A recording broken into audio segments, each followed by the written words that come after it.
Blackwells New Path. Lady Eleanor of Ashbourne had once been promised to Sir Tristan de Warwick, but war stole him away. Now, as she prepared to wed another, he stood before her, his voice rough with something unspoken. "Did you mourn me, Eleanor?" he murmured. "Or did you hope I would never return?" Chapter 1. The ghost of promises passed. The tapestry needle slipped, pricking Eleanor's finger. A tiny bead of crimson welled, mirroring the flush that had crept up her neck and stained her cheeks. She sucked at the wound, her gaze fixed on the heavy oak door of her solar, the room a haven of silks and sunlight, yet today, a gilded cage.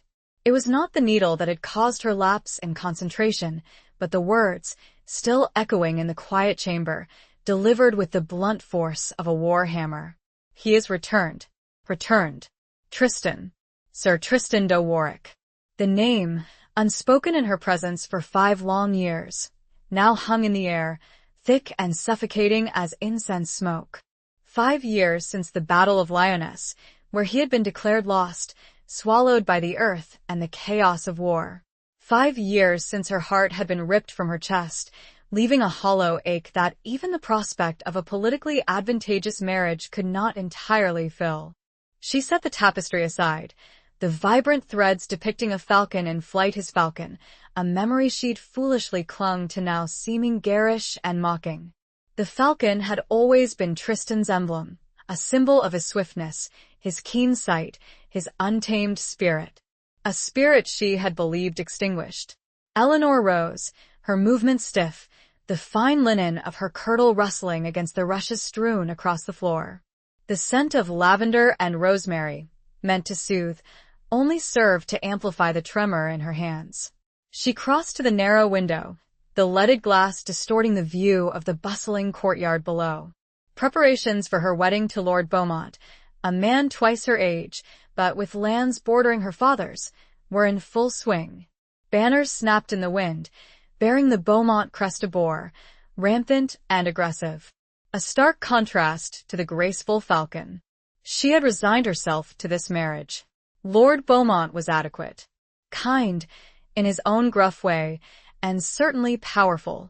He offered security, stability, everything a woman in her position, a woman nearing her 30th year, already considered past her prime, should desire. But desire had died with Tristan. Or so she had told herself. A knock, hesitant and soft, broke through her reverie. "My lady?" It was Agnes, her lady-in-waiting, her face pale with a mixture of excitement and apprehension. Eleanor turned, forcing a semblance of composure onto her features. "Come in, Agnes." Agnes entered, curtsying low. "He is here, my lady. Sir Tristan. He awaits you in the great hall." Eleanor's breath hitched. The great hall, where they had first met, during a feast celebrating her betrothal to him. A lifetime ago. She remembered the way the torchlight had caught the gold threads in his surcoat, the intensity of his dark eyes as he'd pledged his life, his sword, his very soul to her. Lies. All lies, shattered by the brutal reality of war. "Is Lord Beaumont?" Eleanor began, the question a betrayal of her own trepidation. Agnes shook her head. "He rides with your father, inspecting the northern defenses. They are not expected until nightfall. A reprieve. A small, cruel twist of fate. Time to face the ghost of her past, before she was bound to another." She smoothed down her skirts, the gesture futile. No amount of smoothing could erase the turmoil within. "Very well," Eleanor said, her voice surprisingly steady. "Tell him I will be down shortly." Agnes hesitated. "My lady, he looks different." Different. The word hung heavy, with unspoken meaning. War changed men. She knew that. Her own brother, Thomas, had returned from the campaigns in France, a shadow of his former self, his laughter gone, replaced by a haunted silence. What horrors had Tristan endured? What scars did he carry, both visible and unseen? Different how? Eleanor asked, though she dreaded the answer. Agnes looked down, twisting her hands in her apron. "He is harder, my lady. His eyes, they hold a darkness I have never seen before." And she paused, then whispered, "He bears a scar. Across his face." Eleanor closed her eyes, a wave of nausea washing over her. A scar. A physical manifestation of the pain he had endured, a permanent reminder of the life she had thought lost. She pictured his face, once so strikingly handsome, now marred, defaced. A sob threatened to escape her throat, but she swallowed it down, steeling herself with a resolve born of years of suppressed grief. "Thank you, Agnes," she said, her voice a mere breath. "Leave me." When Agnes had gone, Eleanor walked to the small chest at the foot of her bed. She opened it, the hinges creaking in protest. Inside, nestled amongst folded linens and dried herbs, lay a single object, a silver locket, intricately carved with the image of a falcon in flight. She had kept it hidden, a secret shame, a testament to a love she had been forced to bury. She traced the outline of the falcon, her fingers lingering on the smooth, cool metal. It was a gift from Tristan, given to her on the eve of their betrothal. He had clasped it around her neck, his fingers brushing her skin, sending shivers down her spine. He had promised to return, to claim her as his bride. A promise broken, a love betrayed. But he had returned, and now she had to face him. Not as the innocent girl he had left behind, but as a woman hardened by loss, resigned to duty, on the brink of a marriage she did not want. She closed the locket, the click echoing in the silent room, a sound like the closing of a chapter, or perhaps the beginning of a new, terrifying one. She placed it back in the chest and closed it. Taking a deep, steadying breath, Eleanor straightened her shoulders, lifted her chin, and walked towards the door, ready to confront the man who had haunted her dreams for 5 long years, the man who had returned from the dead to shatter the fragile peace she had built for herself. The question he had asked through the messenger burned in her ears as she descended the stairs. "Did you mourn me, Eleanor? Or did you hope I would never return?" Chapter 2. A Marriage of Necessity. The great hall was a cacophony of sound and activity. Servants scurried, carrying platters laden with food and pitchers of ale. Hounds, restless and eager, snuffled at the rushes underfoot. The air was thick with the scent of roasting meat, wood smoke, and the ever-present dampness that clung to the stone walls, even in summer. But Eleanor saw none of it. Her gaze was fixed on the lone figure standing by the hearth, his back to her, his silhouette stark against the roaring flames. He was taller than she remembered, broader in the shoulders. The years, though cruel, had not diminished his imposing presence. He wore a simple tunic of dark wool, travel-stained and worn, a stark contrast to the finery of the courtiers who milled around, casting curious, speculative glances his way. His sword, sheathed and strapped to his hip, was the only indication of his knightly status. No gleaming armor, no proud banner, just a man, stripped bare, returned to a world that had moved on without him. As she drew closer, she saw the way he held himself, a rigid tension in his spine, his hands clasped tightly behind his back. He was listening, she realized, to the conversations swirling around him, his head cocked slightly, as if trying to decipher a foreign language. He was a stranger in his own home, a ghost returned to a feast he was not meant to attend. Eleanor paused at the edge of the dais, the raised platform where the high table stood, laden with the remnants of the midday meal. She felt a tremor run through her, a mixture of fear and something else. A flicker of the old feeling, the one she had tried so hard to extinguish. Not love, not yet, but a recognition, a deep-seated awareness of the man he had been, the man he might still be. He turned then, as if sensing her presence, and she saw his face. Agnes had been right. He was different. The boyish charm, the easy smile that had once captivated her, were gone, replaced by a hard, almost austere beauty. His eyes, once the warm brown of a summer forest, were now the color of storm clouds, shadowed and intense. And the scar it ran from his temple, across his cheekbone, ending just above his jawline. A jagged, angry line, a testament to the violence he had endured. It should have repulsed her, but it didn't. It only made him more compelling, more real. He did not smile.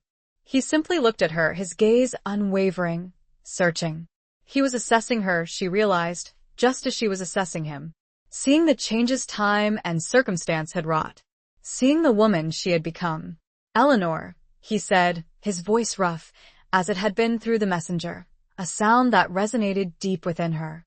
It was not a question, not a greeting, simply her name, spoken as if it were a prayer or a curse. She inclined her head, a formal gesture, the only defense she could muster against the wave of emotion that threatened to overwhelm her. "Sir Tristan."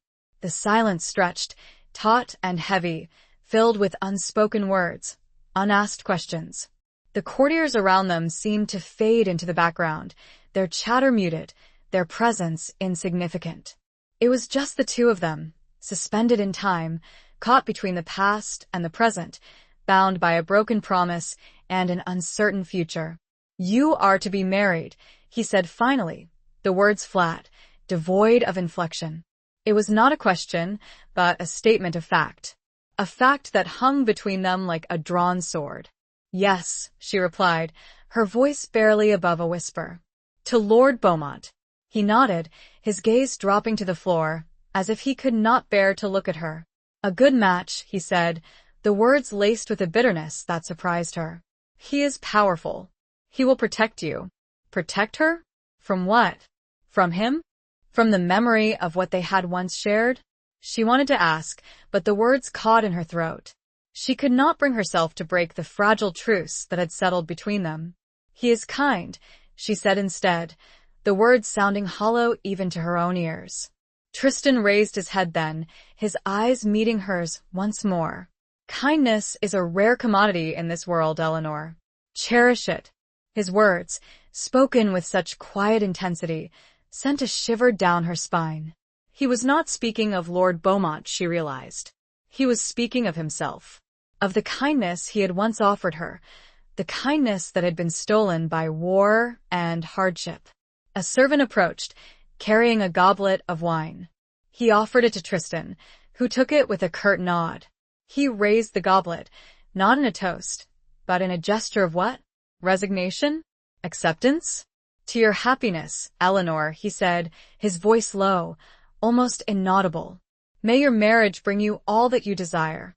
He drank deeply, the wine staining his lips a dark crimson. Eleanor watched him, her heart aching with a pain she had thought long dead.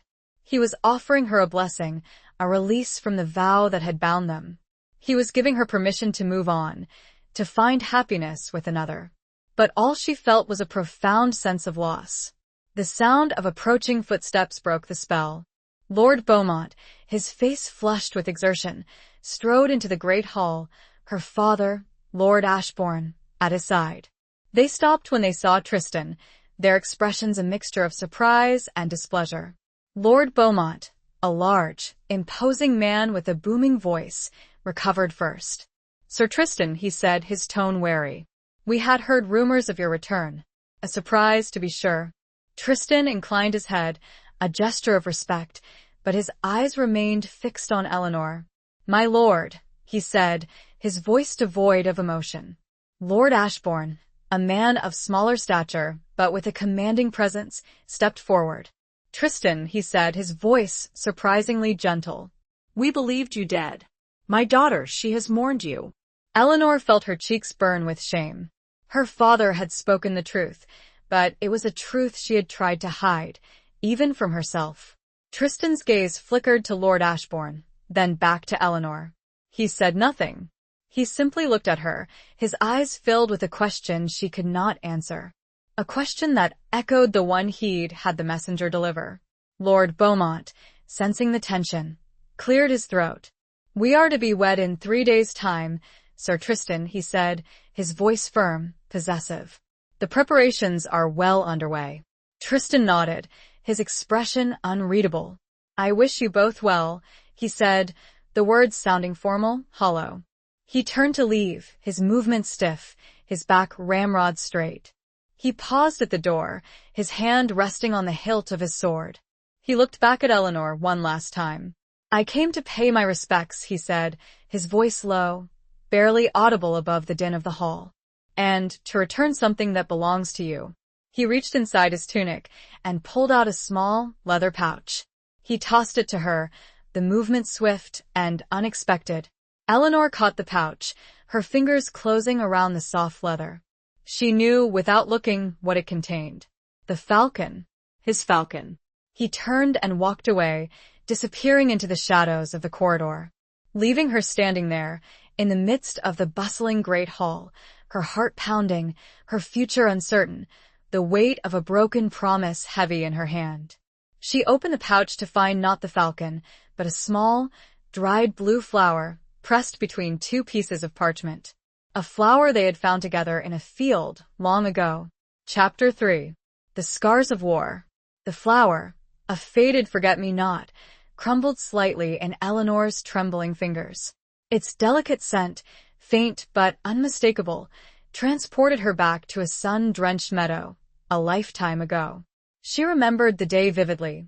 Tristan, young and carefree, laughing as he chased her through the tall grass, the blue of the sky mirroring the color of the flowers that carpeted the field. He had plucked one, tucking it behind her ear, his fingers brushing her skin, sending a thrill through her. "Forget-me-not, Eleanor," he had whispered, his eyes full of a promise that now seemed impossibly distant. She closed her eyes, clutching the fragile remnants of the flower, the memory a sharp pang against the dull ache of her present reality. She had not forgotten him. How could she? Even after years of believing him dead, he had remained a constant presence in her heart, a shadow lurking in the corners of her mind. The great hall, with its noise and activity, faded into the background. She was alone, lost in a sea of memories, the weight of the past pressing down on her. She had tried to move on, to accept her fate, to find a semblance of peace in the prospect of her marriage to Lord Beaumont. But Tristan's return had shattered that fragile facade, revealing the truth she had so desperately tried to conceal. She had never stopped loving him. A hand on her arm startled her. She opened her eyes, blinking, to find Agnes standing beside her, her expression filled with concern. "My lady," Agnes said softly, "are you unwell?" Eleanor shook her head, forcing a smile. "I am well, Agnes. Just overwhelmed." Agnes glanced at the pouch in Eleanor's hand, her eyes widening slightly. She knew, of course, about the locket, about the falcon.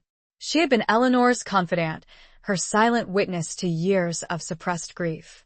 "He has changed, my lady," Agnes said, her voice low, almost a whisper. "Yes," Eleanor replied, her gaze drifting towards the doorway where Tristan had disappeared. "He has." The change was more than just physical. The scar, though striking, was merely a surface wound. It was the darkness in his eyes, the haunted look that spoke of deeper, more profound scars. Scars of war, of loss, of betrayal. Scars that she could not begin to comprehend. She thought of her brother, Thomas, and the way he had returned from the war, a broken man.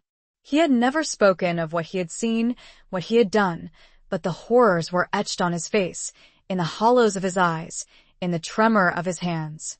She wondered what horrors Tristan had witnessed, what demons he battled in the silence of his heart. "He asked about you," Agnes said, interrupting her thoughts. "The messenger, I mean. He wanted to know if you were happy." Eleanor's heart clenched. Happy? Was she happy? She had convinced herself that she was content, that she had accepted her fate. But happiness, that was a different matter entirely. "What did you tell him?" Eleanor asked, her voice barely audible. "I told him the truth, my lady," Agnes replied. "That you were resigned to your duty, that you were making the best of your circumstances." Resigned. Duty. Circumstances. Words that described her life, but did not define her heart. Words that masked the emptiness, the longing, the unfulfilled dreams that still lingered within her. Eleanor looked down at the crushed flower in her hand, a symbol of remembrance, of a love that had been lost, then found, but perhaps still out of reach. She carefully placed the fragile petals back into the pouch, a tangible reminder of the past, a link to the man she had once loved, the man who now stood between her and the future she had been prepared to accept. The sound of Lord Beaumont's booming laughter echoed through the hall, drawing her attention back to the present. He was approaching, his arm around her father's shoulders, his face flushed with wine and good cheer. He stopped when he saw her, his smile faltering slightly. "Eleanor," he said, his voice a little too loud, a little too jovial. "You look pale. Are you unwell?" She forced a smile, trying to mask the turmoil within. "I am well, my lord," she said. "Just a little tired." He nodded, seemingly satisfied with her answer. He took her hand, his grip firm, possessive. "Come," he said. "Let us join the others. The feast is about to begin." She allowed him to lead her towards the high table, her steps slow, reluctant. She felt a pang of guilt, a sense of betrayal. She was about to marry this man, to pledge her life to him, while her heart still belonged to another. As they reached the dais, she glanced back towards the doorway, hoping for a glimpse of Tristan, but he was gone. He had vanished as quickly as he had appeared, leaving her with nothing but a handful of dust and memories, and a heart filled with a longing she could no longer deny. The question he had asked haunted her still. She knew the answer now, though she dare not speak it aloud. She had mourned him, yes. But she had never, not for one moment, hoped he would never return. And now that he had, she was more lost than ever before. The weight of it, the terrible choice before her, pressed down. She could scarcely breathe. Chapter 4. Whispers in the Stone Halls. The feast was a blur of faces, sounds, and smells. Eleanor sat beside Lord Beaumont at the high table, forcing herself to smile, to nod, to engage in polite conversation, while her mind raced, her heart ached. She picked at her food, the rich dishes tasting like ashes in her mouth. The wine, usually a welcome respite, did nothing to dull the sharp edges of her anxiety. She was acutely aware of the whispers, the curious glances, the speculative murmurs that followed her every move. Tristan's return had thrown the carefully orchestrated plans for her marriage into disarray. He was a disruption, an anomaly, a ghost from the past who threatened to unravel the present. Lord Beaumont, oblivious to her inner turmoil, seemed determined to put on a show of confidence, of control. He laughed loudly, told bawdy jokes, and made frequent, possessive gestures towards her, as if to stake his claim, to ward off any potential rivals. Eleanor found his behavior increasingly grating, his touch heavy and unwelcome.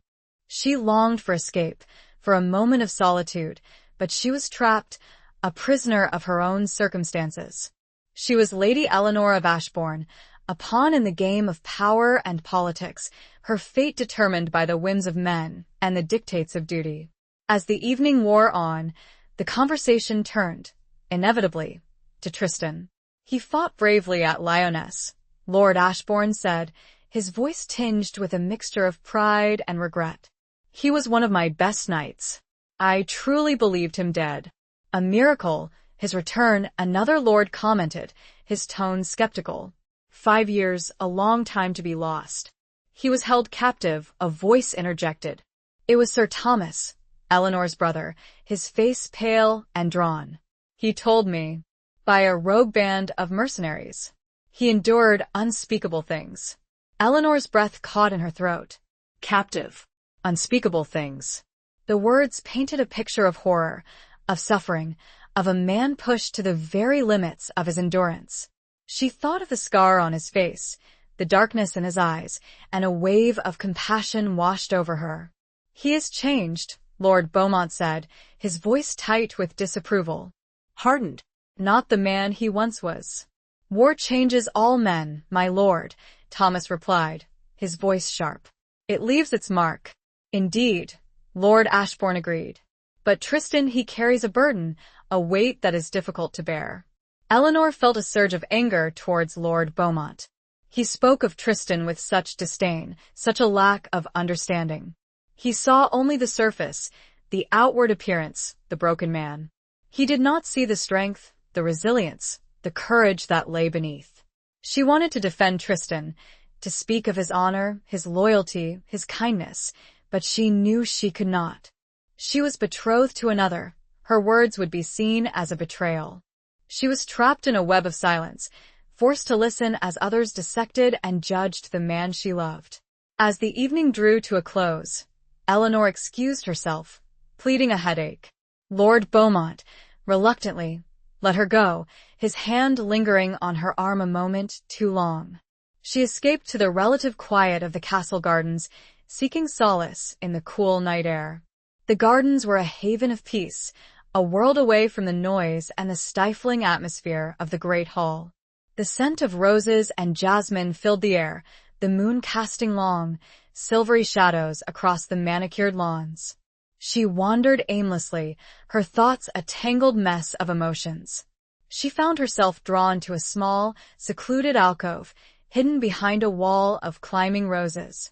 It was a place she and Tristan had often sought refuge, a secret sanctuary where they had shared stolen moments, whispered promises.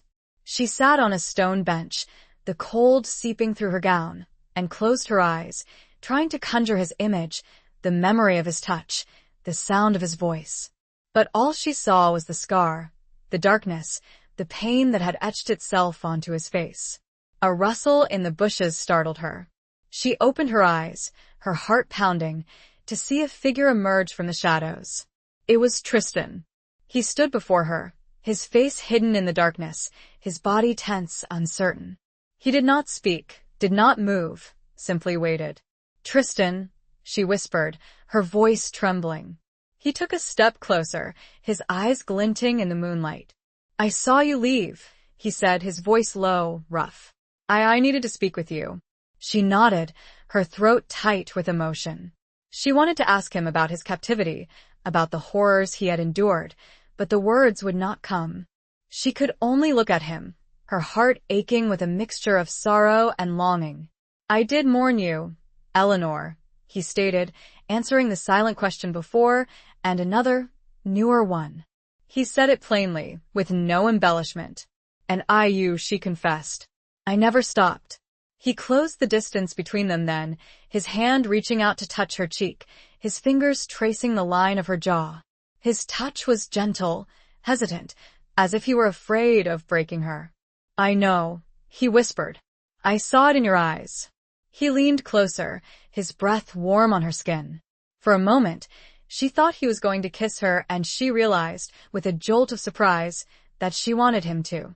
She wanted to feel his lips on hers, to taste the memory of his kiss, to erase the years of separation, the pain, the uncertainty.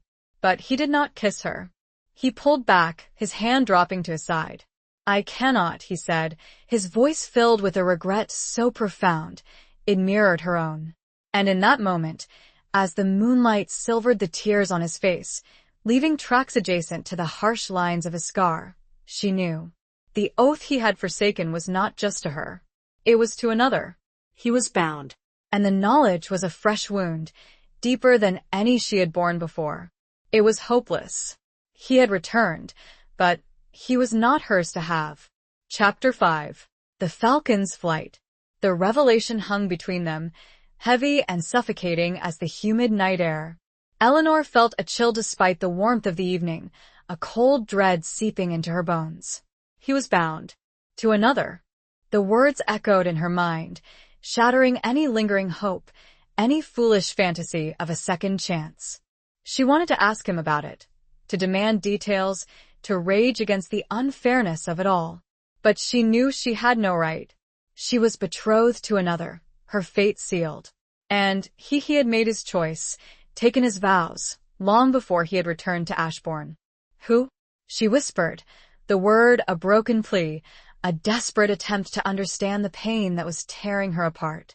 He hesitated, his gaze dropping to the ground, as if he could not bear to meet her eyes. Her name is Lyra, he said, his voice barely audible.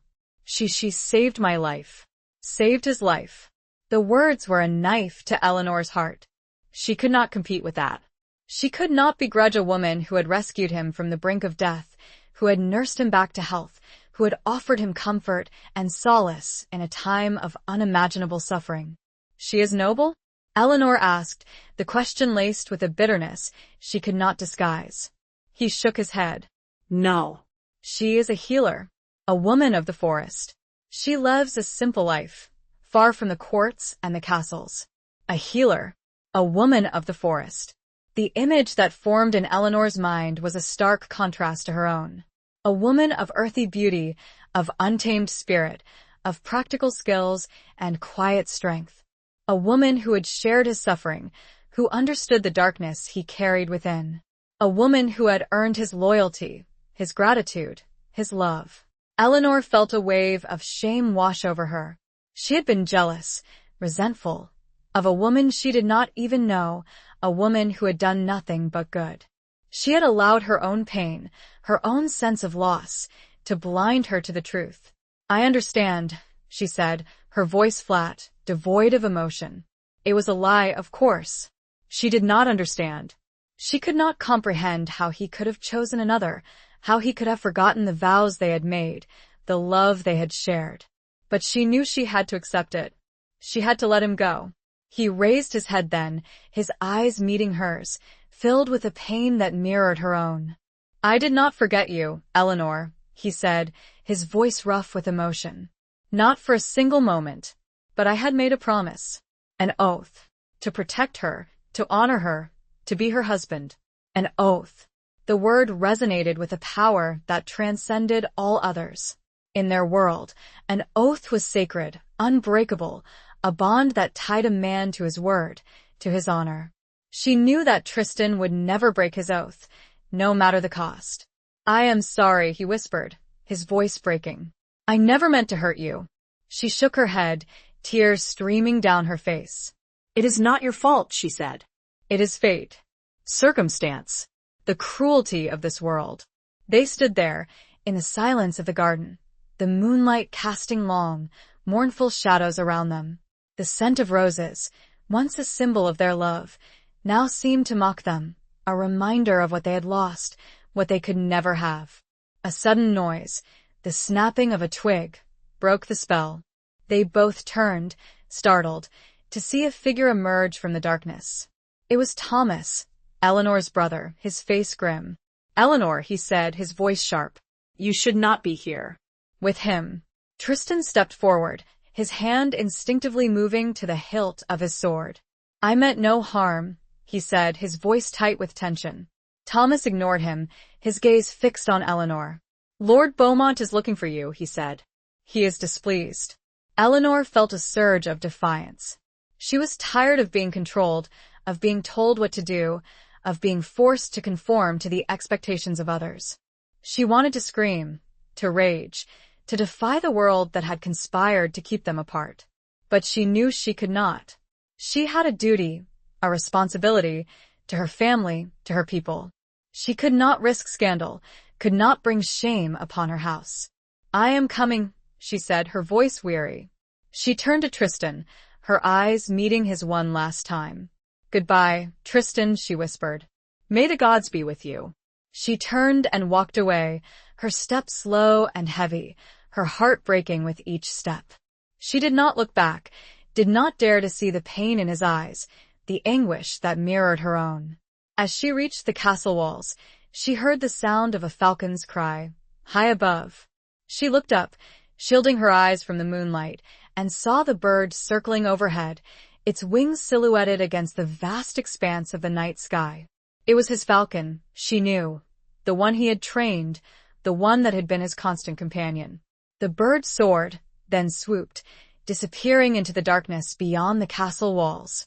A symbol of freedom, of escape, of a life unbound by duty and obligation. A life that she could never have. A single tear traced a path down her cheek, a testament to the love she had lost, the future she had forfeited, the oath that had bound them both to separate destinies. She went inside. Chapter 6.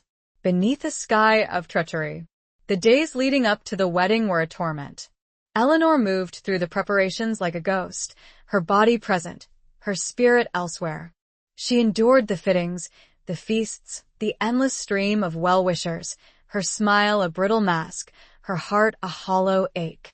Lord Beaumont, sensing her withdrawal, grew increasingly possessive, his touch more frequent, his pronouncements of their impending union more insistent.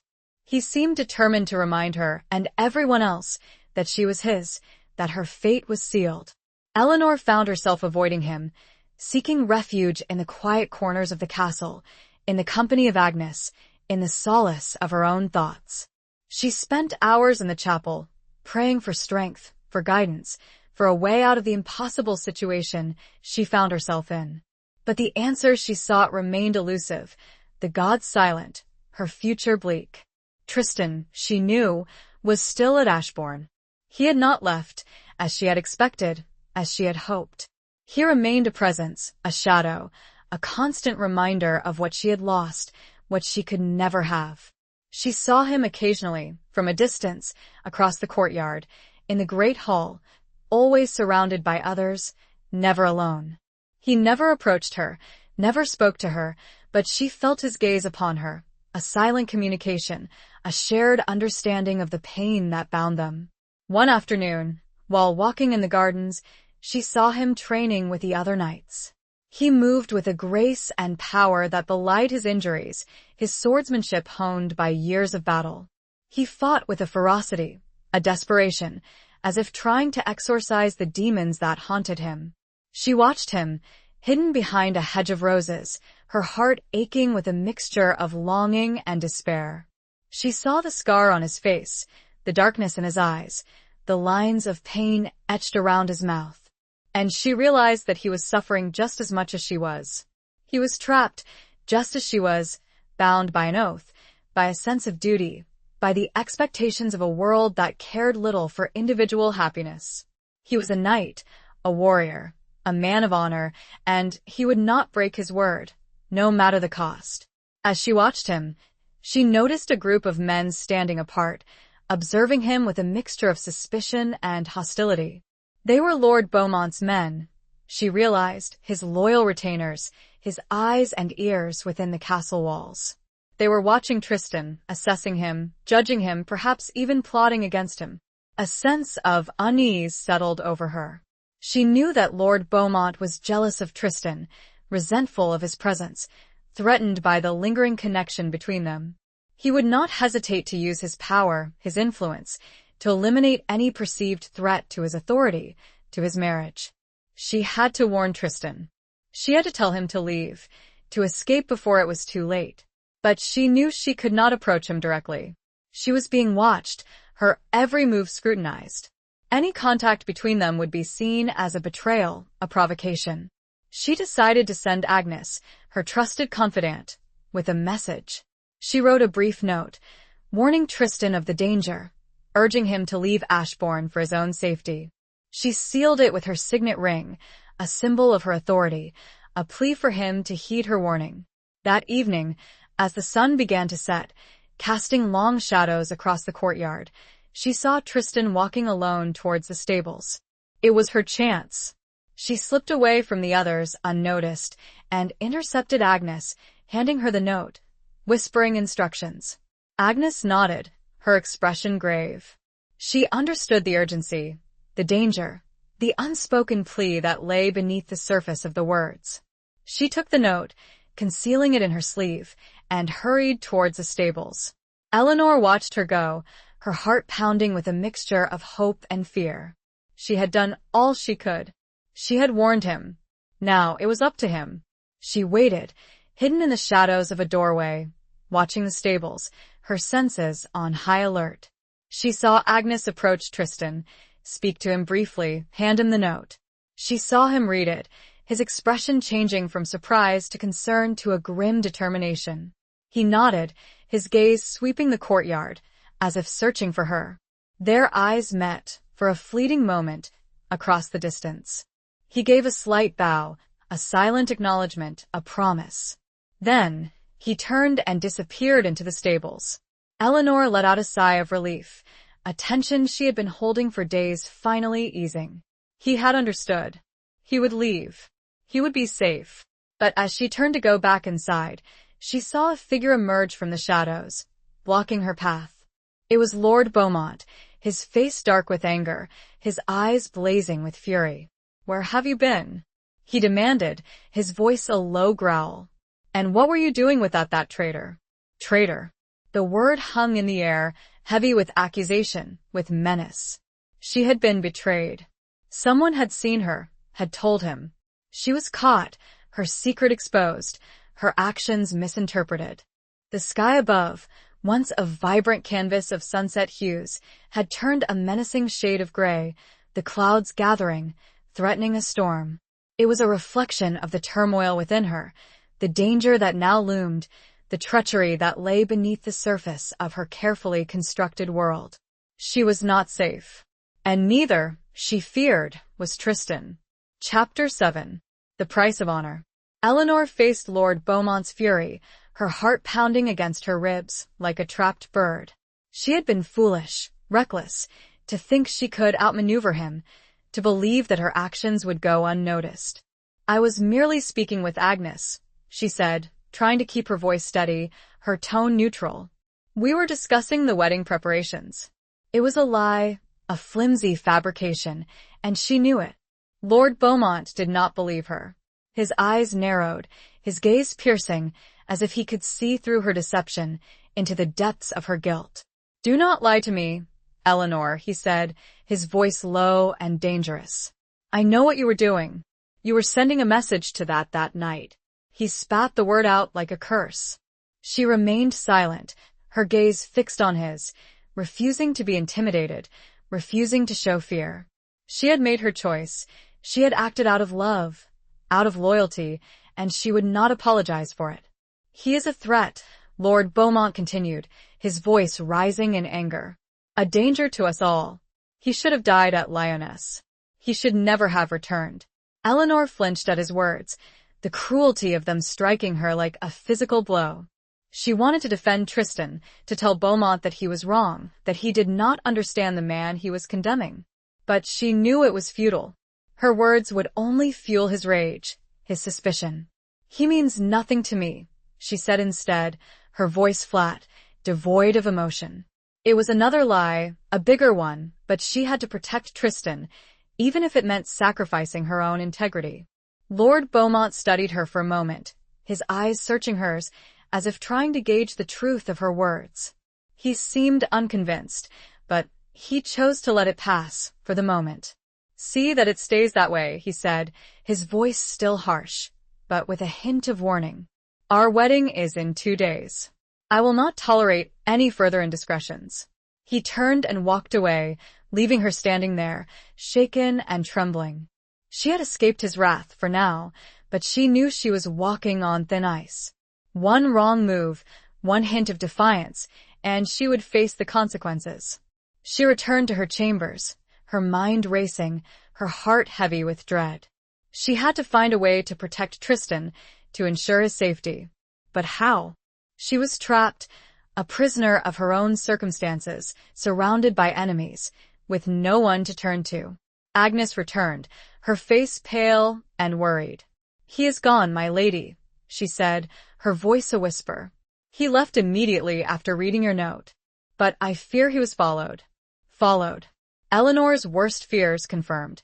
Lord Beaumont had anticipated her actions, had set a trap. He was not only jealous, he was ruthless, determined to eliminate any perceived threat to his power, to his marriage. "We must do something," Agnes said, her voice urgent. "We must warn him." But how? They were surrounded by Lord Beaumont's men, their every move watched. Any attempt to contact Tristan would be seen as further evidence of her betrayal, would put them both in even greater danger. Eleanor paced the room, her mind searching for a solution, a way out of the impossible dilemma.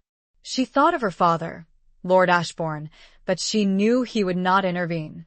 He was a practical man, a man of politics, and he would not risk his alliance with Lord Beaumont for the sake of a knight he believed to be dead.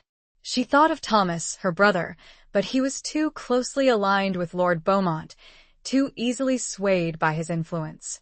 He would not betray his lord, even for his sister. She was alone. She had no allies, no one to trust. Except perhaps one. The falcon. Tristan's falcon. The bird that had been his constant companion, the symbol of his freedom, his spirit. The bird that had circled overhead the night before, as if watching over her, protecting her. An idea, a desperate, reckless idea, began to form in her mind. It was a long shot, a gamble, but it was the only chance she had. She went to the window, looking out at the darkening sky. The storm was approaching, the wind howling, the rain beginning to fall. It was a night for secrets, for desperate measures, for acts of courage and defiance.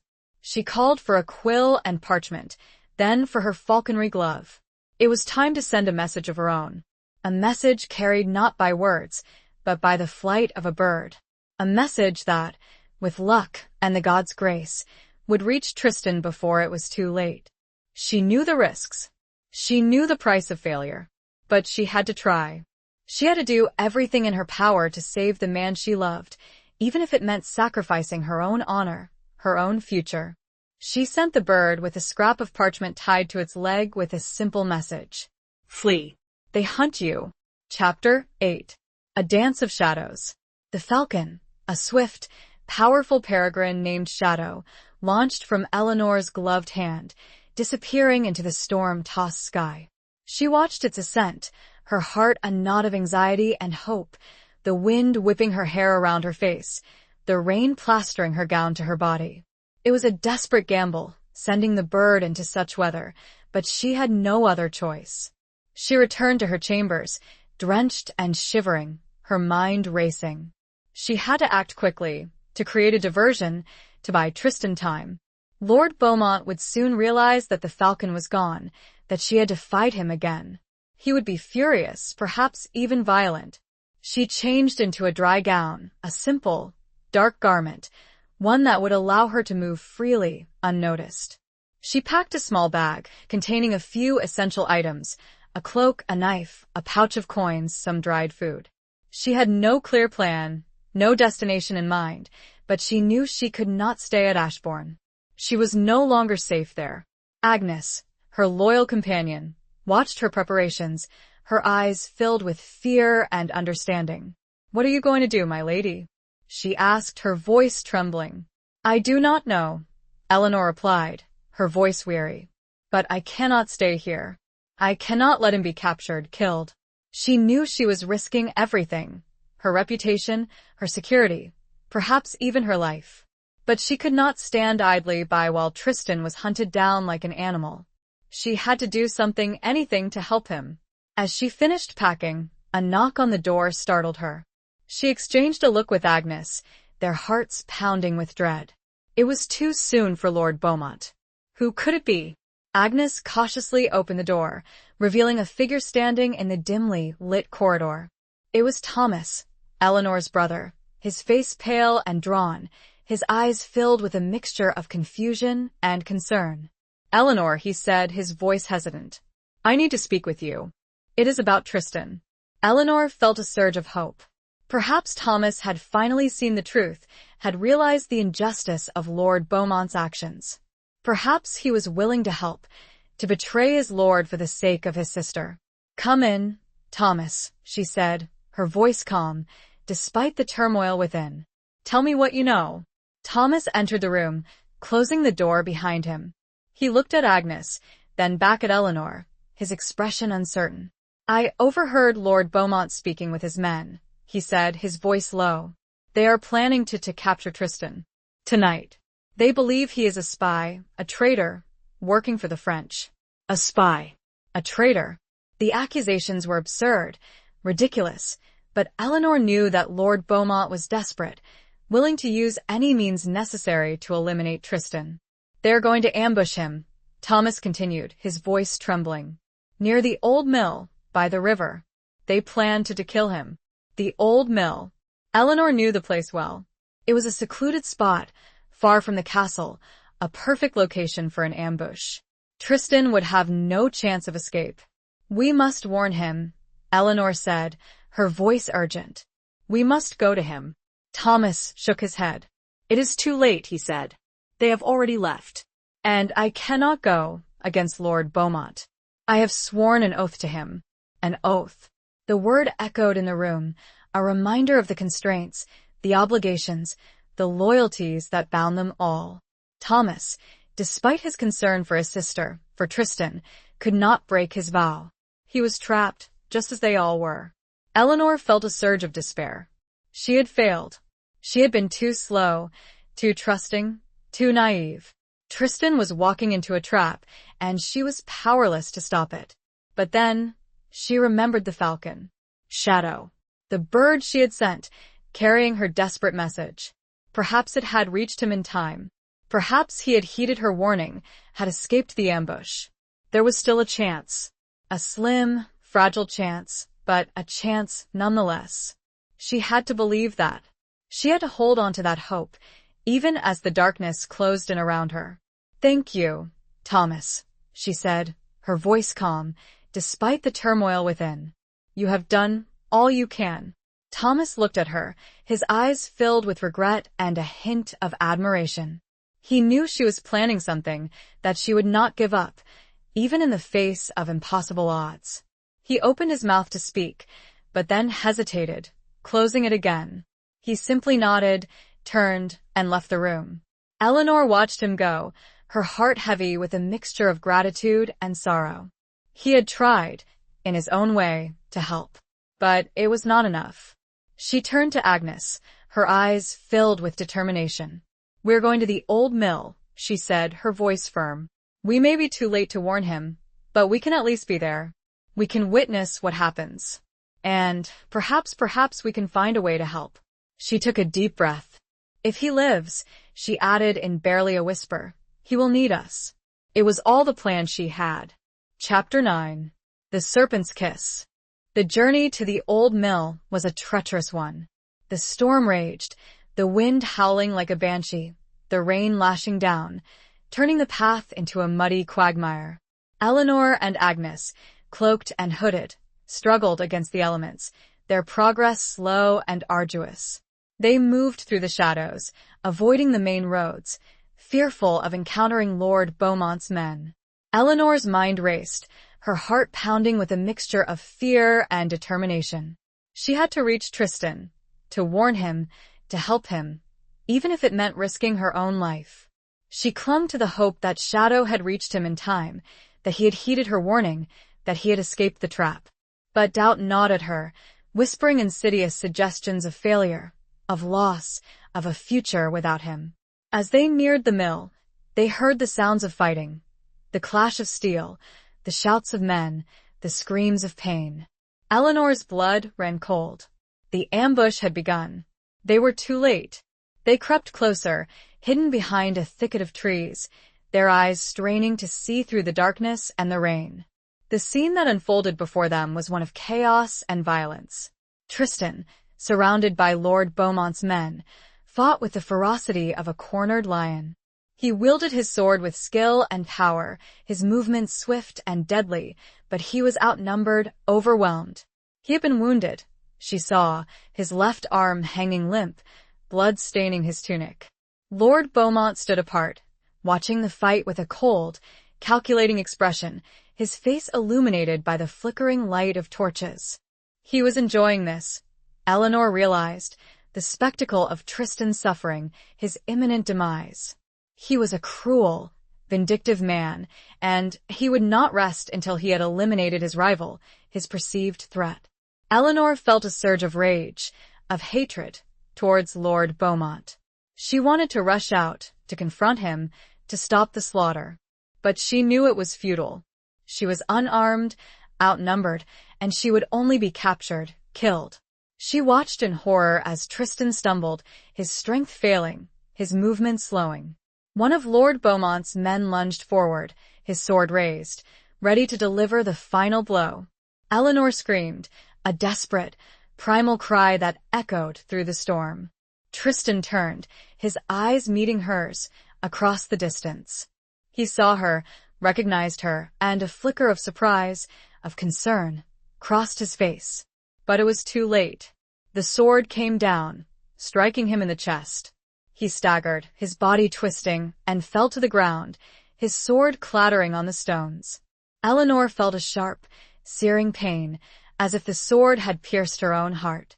She collapsed to her knees, her body shaking uncontrollably, tears streaming down her face.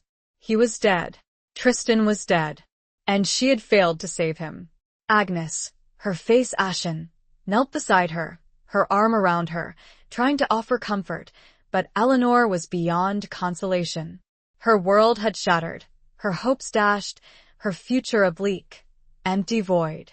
Lord Beaumont, his face flushed with triumph, approached Tristan's body, his sword dripping with blood. He stood over him, his eyes gleaming with malice, and raised his foot, preparing to kick the lifeless form. But then, something unexpected happened. Something miraculous. Tristan moved. He gasped for breath, his eyes flickering open, his hand reaching for his sword. He was alive. Barely. But alive. Lord Beaumont, startled, stepped back, his expression changing from triumph to disbelief to a renewed fury. He raised his sword again, ready to strike, to finish the job. But before he could act, a figure emerged from the shadows, leaping forward with the speed and agility of a wildcat. It was Lyra, Tristan's wife, the healer, the woman of the forest. She wielded a small, curved knife, her movements swift and deadly. She attacked Lord Beaumont's men with a ferocity that belied her size, her skills honed by years of living in the wild, of defending herself against danger. She was a whirlwind of motion, a force of nature, her knife flashing in the torchlight, drawing blood, creating chaos. She fought with a desperation born of love, of loyalty, of a fierce determination to protect her husband. Eleanor watched in amazement, her heart pounding with a renewed hope. Lyra was a formidable opponent, a warrior in her own right. She might be able to save Tristan, to turn the tide of the battle. But Lord Beaumont, enraged by this unexpected intervention, turned his attention to Lyra, his sword raised, his eyes filled with a murderous intent. He was stronger, more experienced, and he would not hesitate to kill her. Eleanor knew she had to act. She could not stand idly by while Lyra was slaughtered. She had to do something, anything to help. She looked for anything she could throw. A rock, a branch, anything. It was then she felt the serpent, cold, scaled, sliding across her ankle, beneath her gown. It was a viper, startled by the commotion. In an instant, a dark thought came. She grabbed the viper, ignoring its struggles, its bite at her hand, and threw it with all her remaining strength. It landed on Lord Beaumont's neck. He screamed, a different scream than those surrounding him. He dropped his sword and clawed. The serpent, venom delivered, slithered away. The battle, for a heartbeat, paused. Chapter 10. Trials by Firelight. The scream echoed through the clearing, silencing the clash of steel, the cries of the wounded. All eyes turned to Lord Beaumont, who thrashed on the ground, his hands clawing at his neck, his face contorted in agony. The viper, its venomous work done, disappeared into the undergrowth. Lyra, her knife still poised, took advantage of the momentary distraction. She moved with swift grace, dispatching the remaining men who had surrounded Tristan. They fell quickly, their surprise turning to fear, then to nothing at all. Eleanor, ignoring the throbbing pain in her hand where the viper had bitten her, scrambled to Tristan's side. He lay still, his breathing shallow, his face pale and blood-stained. The wound in his chest was deep, grievous, but he was alive. For now. Tristan, she whispered, her voice choked with emotion. Tristan, can you hear me? His eyes flickered open, his gaze unfocused, his lips moving in a silent plea. He recognized her. She saw a flicker of awareness in his clouded eyes. Lyra knelt beside him, her face a mask of concern. She examined his wound, her fingers probing gently, her touch surprisingly delicate for a woman who had just fought with such ferocity. He needs help, she said, her voice calm, despite the chaos surrounding them. We need to stop the bleeding, to get him to safety. Agnes, ever practical, tore strips of cloth from her underskirt, handing them to Lyra. Together, they worked to staunch the flow of blood, their movements swift and efficient. Eleanor watched them, her heart aching with a mixture of gratitude and guilt. She had brought this upon them, upon Tristan, with her reckless actions, her desperate attempt to warn him. She had nearly caused his death. But Lyra had saved him. She had fought for him, risked her life for him, And now, she was tending to his wounds, her touch gentle, her eyes filled with a love that Eleanor could not deny. She felt a pang of jealousy, a sharp, stinging sensation that surprised her. She had no right to be jealous. Lyra was Tristan's wife, his chosen companion, the woman who had earned his loyalty, his gratitude, his love. But still, she could not help but feel a sense of loss, of regret, of a future that could never be. She had loved Tristan, she still loved him, and she would always love him. But she knew she had to let him go. As they worked to stabilize Tristan, the sound of approaching horses broke the silence. Eleanor's blood ran cold. Lord Beaumont's men, reinforcements, returning to finish the job. They were trapped, outnumbered, with no chance of escape. But then, she saw the banners, the crests, the faces of the approaching riders. It was not Lord Beaumont's men. It was her father, Lord Ashbourne, and her brother, Thomas, leading a company of their own knights. They had come. They had finally realized the truth, had chosen to intervene, to save Tristan, to rescue them. Lord Ashbourne, his face grim, surveyed the scene, his eyes taking in the carnage, the fallen men, the wounded Tristan. He dismounted, his movements stiff with age and concern. "Eleanor," he said, his voice filled with a mixture of relief and reproach. "What have you done?" She could not answer, her throat choked with emotion. She could only point to Tristan, to Lyra, to the desperate situation they were in. Lord Ashbourne nodded, his gaze softening. He understood. He had always understood, she realized, but he had been bound by duty, by politics, by the constraints of his position. He turned to his men, issuing orders, his voice firm and commanding. They moved quickly, efficiently, securing the area, tending to the wounded, taking prisoners. Thomas, his face pale and shaken, knelt beside Eleanor, his hand reaching out to touch hers. "I am sorry, sister," he said, his voice trembling. "I should have listened to you. I should have helped you sooner." She squeezed his hand, her heart filled with a mixture of forgiveness and gratitude. He had been wrong, he had been misled, but he had finally chosen the right path. As they prepared to transport Tristan back to the castle, Lyra turned to Eleanor, her eyes meeting hers across the distance. There was no animosity, no resentment, in her gaze, only a quiet understanding, a shared concern for the man they both loved. "He will need care," Lyra said, her voice soft but firm. "He will need rest and healing. I will stay with him." Eleanor nodded, her throat tight with emotion. She knew that Lyra was the best person to care for Tristan, that she had the skills, the knowledge, the love, to nurse him back to health. And yet a small, selfish part of her wanted to be beside him. She wanted to see the fever break. "Thank you," Eleanor whispered, her voice breaking. "Thank you for saving him." Lyra smiled, a sad, knowing smile. "He is my husband," she said. "I would do anything for him."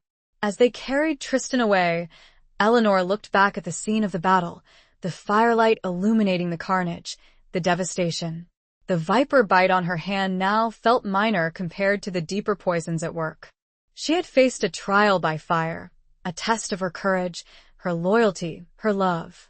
She had made mistakes. She had taken risks. She had nearly lost everything. But she had also learned a valuable lesson, that love, true love, was worth fighting for, even in the face of impossible odds. And she knew, with a certainty that settled deep within her soul, that she would continue to fight for Tristan, for his happiness, even if it meant sacrificing her own. Chapter 11. The Unveiling of Secrets. Tristan was brought back to the castle, not to a guest chamber, but to Eleanor's own suite, the largest and most comfortable in Ashbourne.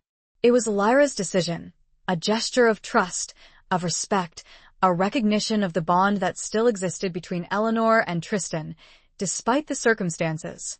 Eleanor insisted on staying, assisting Lyra in caring for him.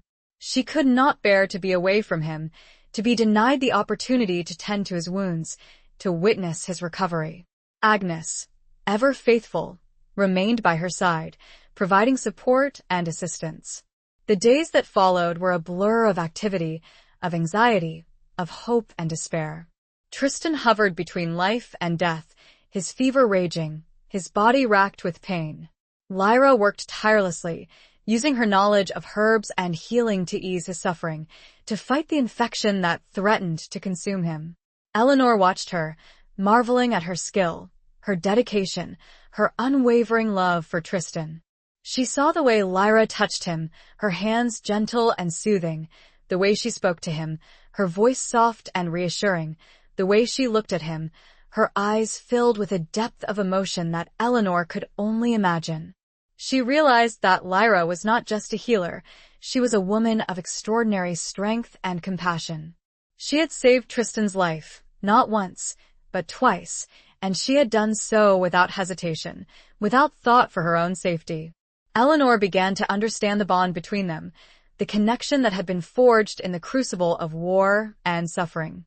It was a bond that transcended duty, obligation, even love. It was a bond of shared experience, of mutual respect, of a deep and abiding understanding. As Tristan slowly began to recover, he would often call out for Eleanor, his voice weak and confused, his mind still clouded by fever and pain. He would reach for her hand, his fingers clinging to hers, as if she were his lifeline, his anchor to reality. Eleanor would sit beside him, holding his hand, whispering words of comfort, of reassurance, her heart aching with a mixture of love and sorrow. She knew that he was not fully aware of his surroundings, that he was mistaking her for Lyra, for the woman who had nursed him back to health. But she did not correct him. She allowed him to believe, for a little while longer, that she was the one who had saved him, that she was the one who loved him. It was a small deception, a harmless fantasy, but it gave her a sense of comfort, a connection to the man she had lost, the man she could never have. One evening, as Tristan lay sleeping, Eleanor and Lyra sat together by the fire, sharing a quiet moment of respite. They had developed a strange, unspoken understanding, a bond forged in the crucible of shared adversity. "He speaks of you often," Lyra said, her voice soft, her eyes filled with a mixture of curiosity and compassion. "He calls your name in his sleep." Eleanor felt a pang of guilt, a sharp, stinging sensation that pricked at her conscience. She knew she should tell Lyra the truth, confess her deception, but she could not bring herself to do it.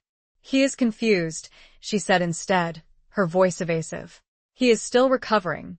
Lyra nodded, her gaze unwavering. "He loved you," she said, her voice flat, devoid of emotion. It was not a question, but a statement of fact. Eleanor could not deny it. "Yes," she whispered, her voice breaking. "He did." "And you loved him," Lyra continued, her eyes searching Eleanor's, as if trying to understand the complexities of their shared history. Eleanor hesitated, then nodded, her throat tight with emotion. "Yes," she said. "I did. I still do." Lyra smiled, a sad, knowing smile. "I know," she said. "I see it in your eyes." They sat in silence for a moment, the fire crackling, the wind howling outside, the weight of unspoken truths hanging heavy between them. Then Lyra spoke again, her voice low and hesitant. "There is something you should know," she said. "Something about how I met Tristan. How I saved his life." Eleanor listened, her heart pounding with anticipation, as Lyra recounted the story of their first encounter. She spoke of the Battle of Lyonesse, of the chaos and the carnage, of finding Tristan wounded and near death, of taking him to her hidden sanctuary in the forest, of nursing him back to health. But then, she revealed a secret, a truth that Eleanor had not expected, a truth that changed everything.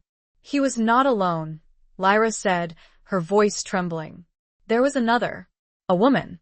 She was with him when I found them. She was dying." Eleanor's breath caught in her throat. Another woman. Who? What had happened to her? "She was his betrothed," Lyra continued, her eyes filled with tears. "Her name was Anya. She had followed him to the battle, disguised as a soldier. She was struck by an arrow. She died in his arms." "Anya." The name echoed in Eleanor's mind, a whisper from the past, a ghost from Tristan's shattered life. She had never heard of her, had never known of her existence. But now she understood. She understood the depth of Tristan's pain, the source of his darkness, the reason he had been so reluctant to speak of his past. He had not only lost his freedom, his home, his future, he had lost the woman he loved, the woman he had promised to marry. And Lyra had not only saved his life, she had witnessed his grief, his despair, his utter devastation. She had offered him comfort, solace, a reason to live. She had given him a second chance, a new life. Eleanor felt a wave of compassion wash over her, for Tristan, for Lyra, for the woman who had died, for the love that had been lost, for the sacrifices that had been made. The truth was a heavy weight, a secret revealed that had been kept hidden for too long, between them. But the air, now, was lighter. Chapter 12. Echoes of Lost Love. The revelation of Anya's existence cast a long shadow over Eleanor's understanding of Tristan, of his past, of the choices he had made. It was as if a missing piece of a puzzle had finally been found, completing a picture that had been incomplete, fragmented, for so long. She realized that Tristan's grief was not just for the loss of his freedom, his home, his future, but for the loss of a love that had been as deep and profound as her own. He had carried the burden of Anya's death, the guilt of her sacrifice, the memory of her final moments, for all these years. She understood now why he had been so reluctant to speak of his past, why he had kept his emotions hidden, why he had seemed so distant, so unreachable. He had been protecting himself, guarding his heart, afraid to love again, afraid to risk another loss. And Lyra had been his savior, his confidant, his companion in grief. She had offered him comfort, solace, a reason to live. She had given him a second chance, a new life, a new love. Eleanor felt a profound sense of respect for Lyra, a recognition of her strength, her compassion, her unwavering devotion to Tristan. She saw now that their bond was not just one of gratitude, of obligation, but of a deep and abiding love, forged in the crucible of shared suffering. As Tristan continued to recover, he began to speak of Anya, hesitantly at first, then with increasing openness. He shared memories of their childhood, of their courtship, of their dreams for the future, dreams that had been shattered by the brutal reality of war. He spoke of her courage, her spirit, her unwavering loyalty to him. He spoke of her sacrifice, of following him to the battle, disguised as a soldier, of risking her life for him.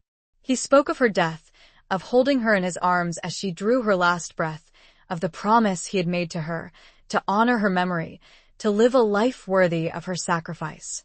Eleanor listened, her heart aching with a mixture of sorrow and empathy.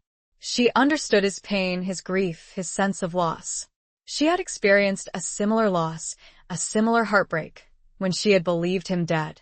She realized that they were connected, not just by their shared love for Tristan, but by their shared experience of loss, of grief, of the enduring power of love in the face of adversity. One evening, as Tristan sat by the fire, his strength slowly returning, he reached for Eleanor's hand, his fingers intertwining with hers. He looked at her, his eyes filled with a mixture of sadness and gratitude. "I am sorry, Eleanor," he said, his voice low and husky. "For everything. For the pain I have caused you, for the choices I have made, for the life we could have had." She squeezed his hand, her throat tight with emotion. "It is not your fault, Tristan," she said. "It is fate, circumstance, the cruelty of this world." He shook his head. "I should have told you," he said, "about Anya, about Lyra. I should have been honest with you from the beginning." "It does not matter now," she said. "What matters is that you are alive, that you are recovering, that you have found happiness." He looked at her, his eyes searching hers, as if trying to understand the complexities of her emotions, the depth of her forgiveness. "I do love Lyra," he said, his voice firm, but with a hint of uncertainty. "She saved my life. She gave me a reason to live. She is my wife." Eleanor nodded, her heart aching with a bittersweet acceptance. "I know," she said, "and I am happy for you. Truly." It was the truth, or at least a part of the truth. She was happy for him, for his recovery, for his newfound happiness with Lyra. But she could not deny the lingering sense of loss, of regret, of the what-ifs that haunted her dreams. As the days turned into weeks, Tristan regained his strength, his wounds healing, his spirit slowly returning. He spent hours with Lyra, walking in the gardens, talking, laughing, rediscovering the simple joys of life. Eleanor watched them, from a distance, her heart filled with a mixture of emotions. She saw their love, their connection, their shared understanding, and she knew that she could not intrude, could not disrupt the fragile peace they had found. She had made her decision. She would release Tristan. She would relinquish her claim on his heart. She would accept her fate, her duty, her responsibility to her family, to her people. She would marry Lord Beaumont. She would fulfill her obligations. She would build a new life for herself, a life without Tristan. It would not be the life she had dreamed of, the life she had hoped for, but it would be a life of purpose, of meaning, of service. She knew that she would never forget Tristan, that she would always carry a part of him in her heart, a memory of a love that had been lost, then found, then lost again. But she would move on. She would find a way to heal, to find a semblance of happiness, of peace. She would not be defined by her loss. As the echoes of the lost love reverberated, Eleanor felt a sad strength. She had survived. She had navigated impossible choices. And the love, though not hers, remained a testament to courage. Chapter 13. The Weight of a Crown. The decision made, Eleanor steeled herself for the inevitable. Her marriage to Lord Beaumont was looming, a shadow on the horizon, a constant reminder of the life she had chosen, the future she had accepted. She had sacrificed her own happiness for the sake of duty, for the stability of her family, for the peace of her people. She went through the motions of the wedding preparations, her smile a brittle mask, her heart a hollow ache. She endured the fittings, the feasts, the endless stream of well-wishers, her thoughts far away, her spirit elsewhere. Lord Beaumont, oblivious to her inner turmoil, seemed to revel in the anticipation of their union. He was eager to claim her as his bride, to solidify his power, to secure his legacy. He treated her with a possessive courtesy, his touch lingering, his gaze possessive, as if to remind her and everyone else that she was his property, his prize. Eleanor found his attentions increasingly suffocating, his presence a constant reminder of the life she had lost, the love she had sacrificed. She longed for escape, for a moment of solitude, but she was trapped, a prisoner of her own circumstances. She sought solace in the company of Agnes, her faithful companion, and in the quiet moments she spent in the chapel, praying for strength, for guidance, for a way to endure the trials that lay ahead. Tristan, now fully recovered, remained at Ashbourne, a silent presence, a constant reminder of what she could never have. He had resumed his duties as a knight, training with the other men, preparing for the inevitable conflicts that plagued their world. He and Eleanor rarely spoke, their interactions formal, distant, their shared history a silent barrier between them. But she felt his gaze upon her, a silent communication, a shared understanding of the pain that bound them, the sacrifices they had both made. Lyra, ever present, remained by Tristan's side, her devotion unwavering, her love a constant source of strength and comfort for him. Eleanor observed them together, their quiet intimacy, their shared understanding, and she knew that they belonged together, that their bond was unbreakable. One evening, as Eleanor walked in the gardens, seeking a moment of respite from the oppressive atmosphere of the castle, she encountered Lord Ashbourne, her father.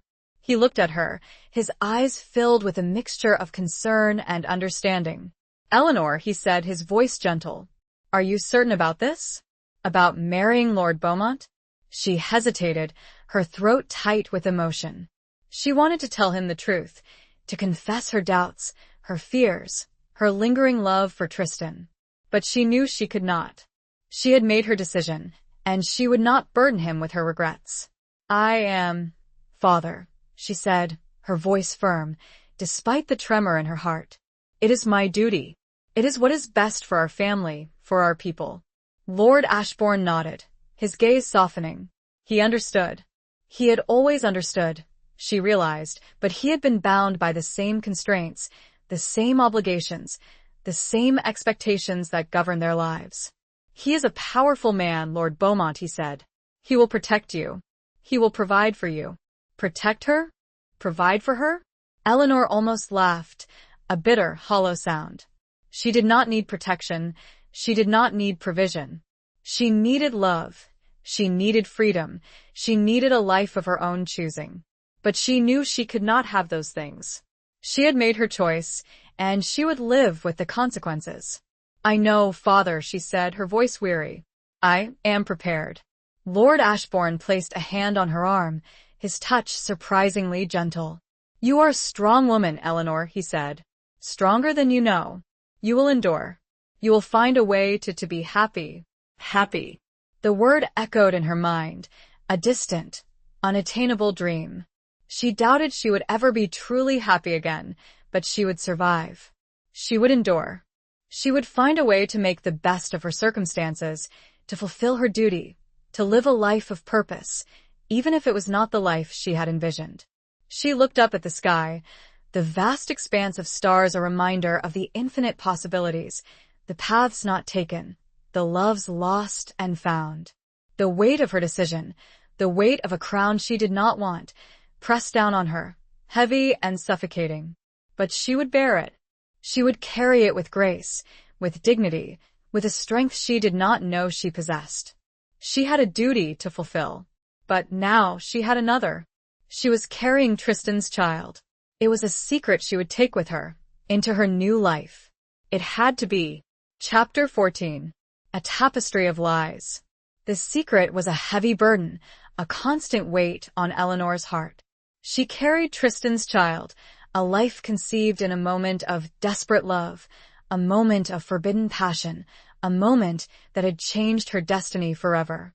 She kept the truth hidden, locked away in the deepest recesses of her being, fearful of the consequences, of the scandal, of the repercussions that would follow if it were ever revealed. She was to marry Lord Beaumont, to become his wife, to bear his children, to secure his legacy. She could not risk the truth coming out. She confided in Agnes, her loyal companion, her trusted confidant, the only person she could trust with her secret. Agnes, ever faithful, swore to protect her, to help her conceal the truth, to ensure the safety of the child. The early weeks of her pregnancy were a torment. She was plagued by nausea, by fatigue, by a constant fear of discovery. She had to maintain the facade of a dutiful bride, a willing participant in the wedding preparations, while her body betrayed her, her emotions in turmoil. Lord Beaumont, oblivious to her condition, continued his courtship, his attentions increasingly demanding, his expectations high. He spoke of their future, of the children they would have, of the legacy they would create, his words a constant reminder of the lies she was living, the deception she was perpetuating. Eleanor found his touch increasingly repulsive, his presence suffocating. She avoided him whenever possible, seeking refuge in the quiet corners of the castle, in the company of Agnes, in the solace of her own thoughts. She longed for Tristan, for his touch, for his comfort, for his understanding. But she knew she could not turn to him. She had made her decision. She had chosen her path, and she would not burden him with her secret, with the consequences of their actions. She watched him from afar, observing his interactions with Lyra, their quiet intimacy, their shared love, and she knew that he had found happiness, that he had moved on, that he had a life of his own. As the wedding day approached, Eleanor's anxiety grew. She was trapped, caught in a web of lies, her future uncertain, her heart heavy with dread.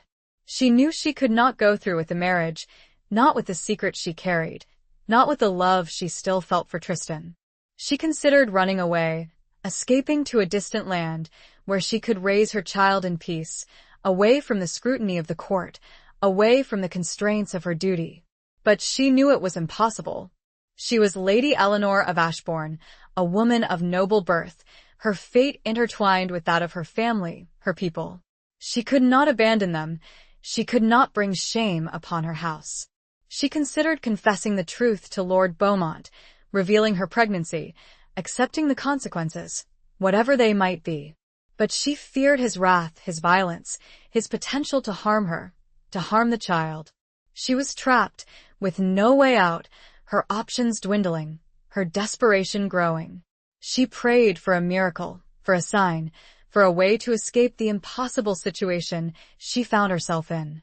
The night before the wedding, as Eleanor sat alone in her chambers, staring out at the moonlit sky, she made a decision. She would not go through with the marriage. She would not sacrifice her child, her happiness, her future, for the sake of duty, for the sake of a lie. She would tell the truth. She would reveal her secret. She would face the consequences, whatever they might be. She would trust in the gods, in fate, in the enduring power of love. She wrote a letter to Tristan, confessing everything, her pregnancy, her love for him, her decision to break off the marriage. She sealed it with her signet ring, a symbol of her authority, a plea for him to understand, to forgive her, to protect her. She entrusted the letter to Agnes, instructing her to deliver it to Tristan in the morning, after the wedding ceremony had been interrupted. She then prepared herself for the confrontation that was to come. She donned a simple gown, a dark color, one that would allow her to move freely, to defend herself if necessary. She armed herself with a small knife, concealing it in her sleeve, a precaution against Lord Beaumont's potential violence. She was ready. She was prepared to face her fate, to fight for her future, to protect her child, to defy the world that had conspired to keep her and Tristan apart. The tapestry of lies she had woven was about to be torn apart. She would be the one to rip it. Chapter 15. The Heart's Reckoning. The great hall was filled with guests, nobles from across the land, gathered to witness the union of Lady Eleanor of Ashbourne and Lord Beaumont. The air was thick with anticipation, with the scent of flowers, incense, and roasting meat. The musicians played, the courtiers whispered, the servants scurried, all preparing for the grand spectacle.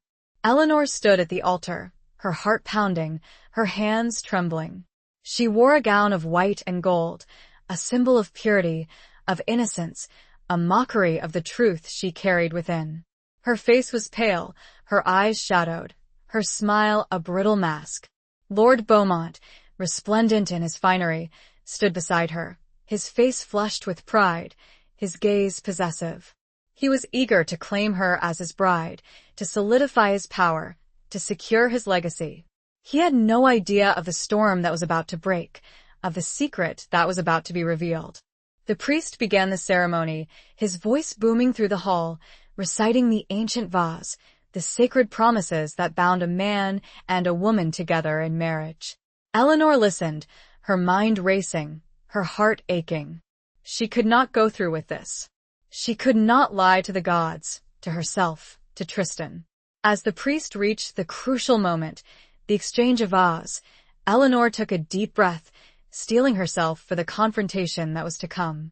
She opened her mouth to speak, to denounce the marriage, to reveal her secret, but before she could utter a word, a commotion erupted at the back of the hall.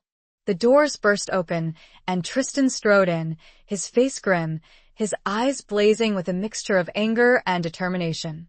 He was followed by Lyra, her expression calm but resolute, and by Lord Ashbourne and Thomas, their faces etched with concern. The hall fell silent, all eyes turning to Tristan, to the disruption he had caused, to the challenge he was posing. Lord Beaumont, his face darkening with fury, stepped forward, his hand moving to the hilt of his sword. "What is the meaning of this?" he demanded, his voice a low growl.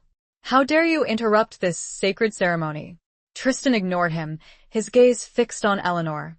He walked towards her, his steps measured, his presence commanding. He stopped before her, his eyes searching hers, his expression softening. "Eleanor," he said, his voice low and urgent. "I have received your letter. I know the truth." Eleanor's heart skipped a beat. He knew. He had read her confession. He understood her plight. He had come to help her. "I cannot let you go through with this," Tristan continued, his voice rising in intensity. I cannot let you marry this man, knowing that you carry my child. The words echoed through the silent hall. A bombshell dropped into the midst of the assembled guests. A gasp went up, followed by a wave of whispers, of murmurs, of shocked exclamations. Lord Beaumont, his face contorted in rage, turned to Eleanor, his eyes blazing with disbelief and fury. "Is this true?" he demanded, his voice a venomous hiss. "Are you carrying his child?" Eleanor met his gaze, her chin lifted, her eyes defiant. "Yes," she said, her voice clear and strong. "I am." Lord Beaumont roared, a primal scream of rage and betrayal. He drew his sword, his intentions clear. He would kill Tristan, he would kill Eleanor, he would avenge the insult, the humiliation, the destruction of his plans. But before he could act, Tristan stepped in front of Eleanor, shielding her with his body, his own sword drawn, ready to defend her, to protect their child. "You will not touch her," Tristan said, his voice cold and deadly. "She is under my protection." The two men faced each other, their swords poised, their eyes locked in a battle of wills, of honor, of love. The hall was a tableau of tension, of anticipation, of impending violence.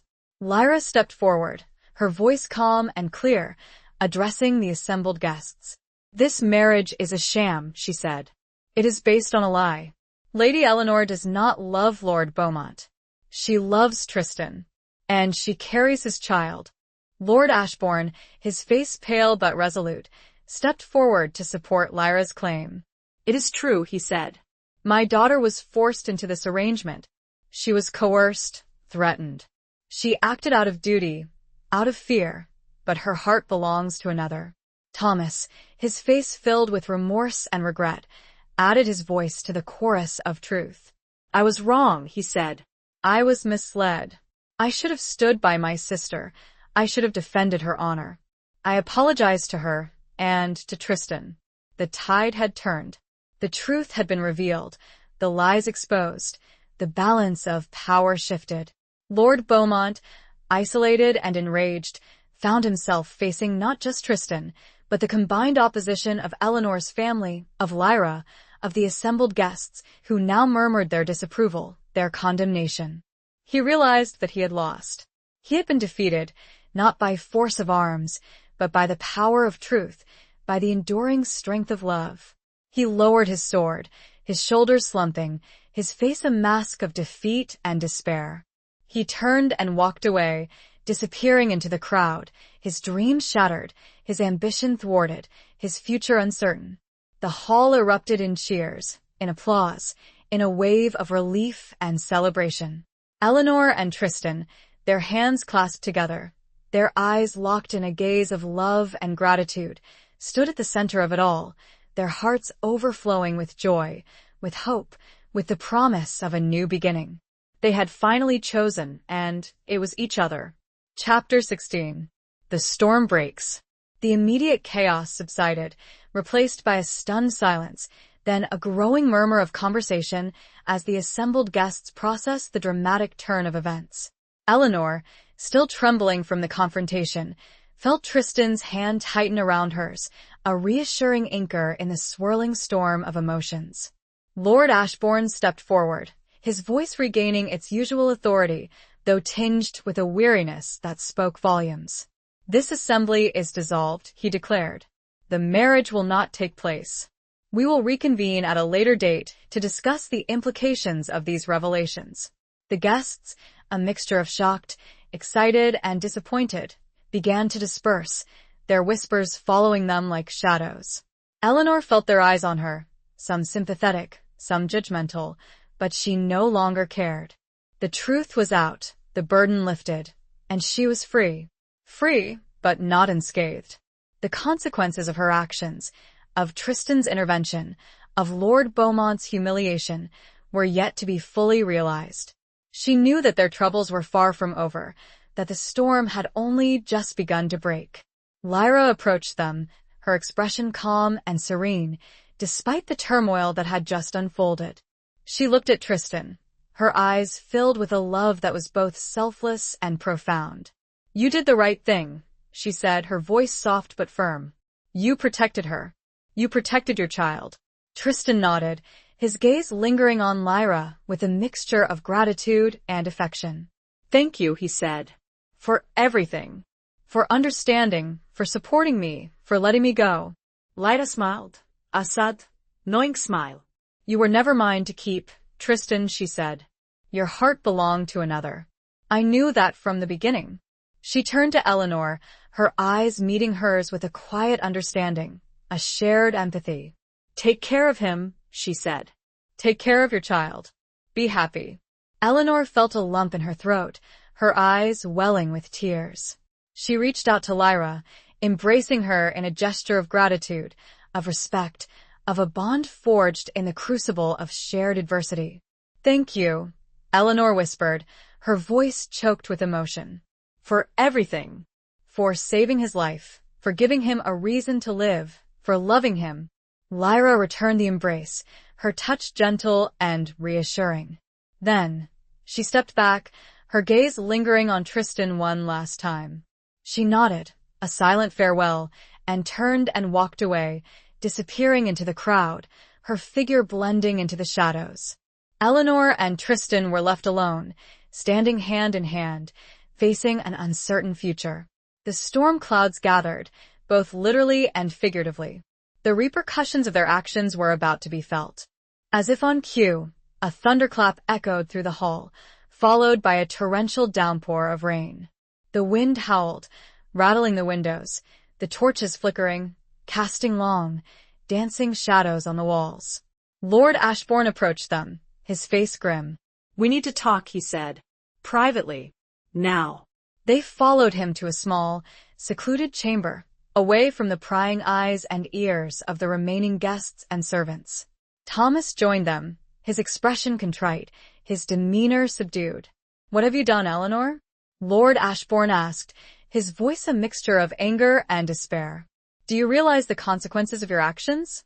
You have humiliated Lord Beaumont, insulted his honor, destroyed a powerful alliance. He will seek revenge. He will not let this go unpunished. Eleanor met his gaze, her chin lifted, her eyes resolute. I know, father, she said, but I could not go through with it. I could not marry him, knowing that I carried Tristan's child. It was a lie, a deception, and I could not live with it. Lord Ashbourne sighed, his shoulders slumping. I understand, he said, but understanding does not change the facts. We are in a precarious situation.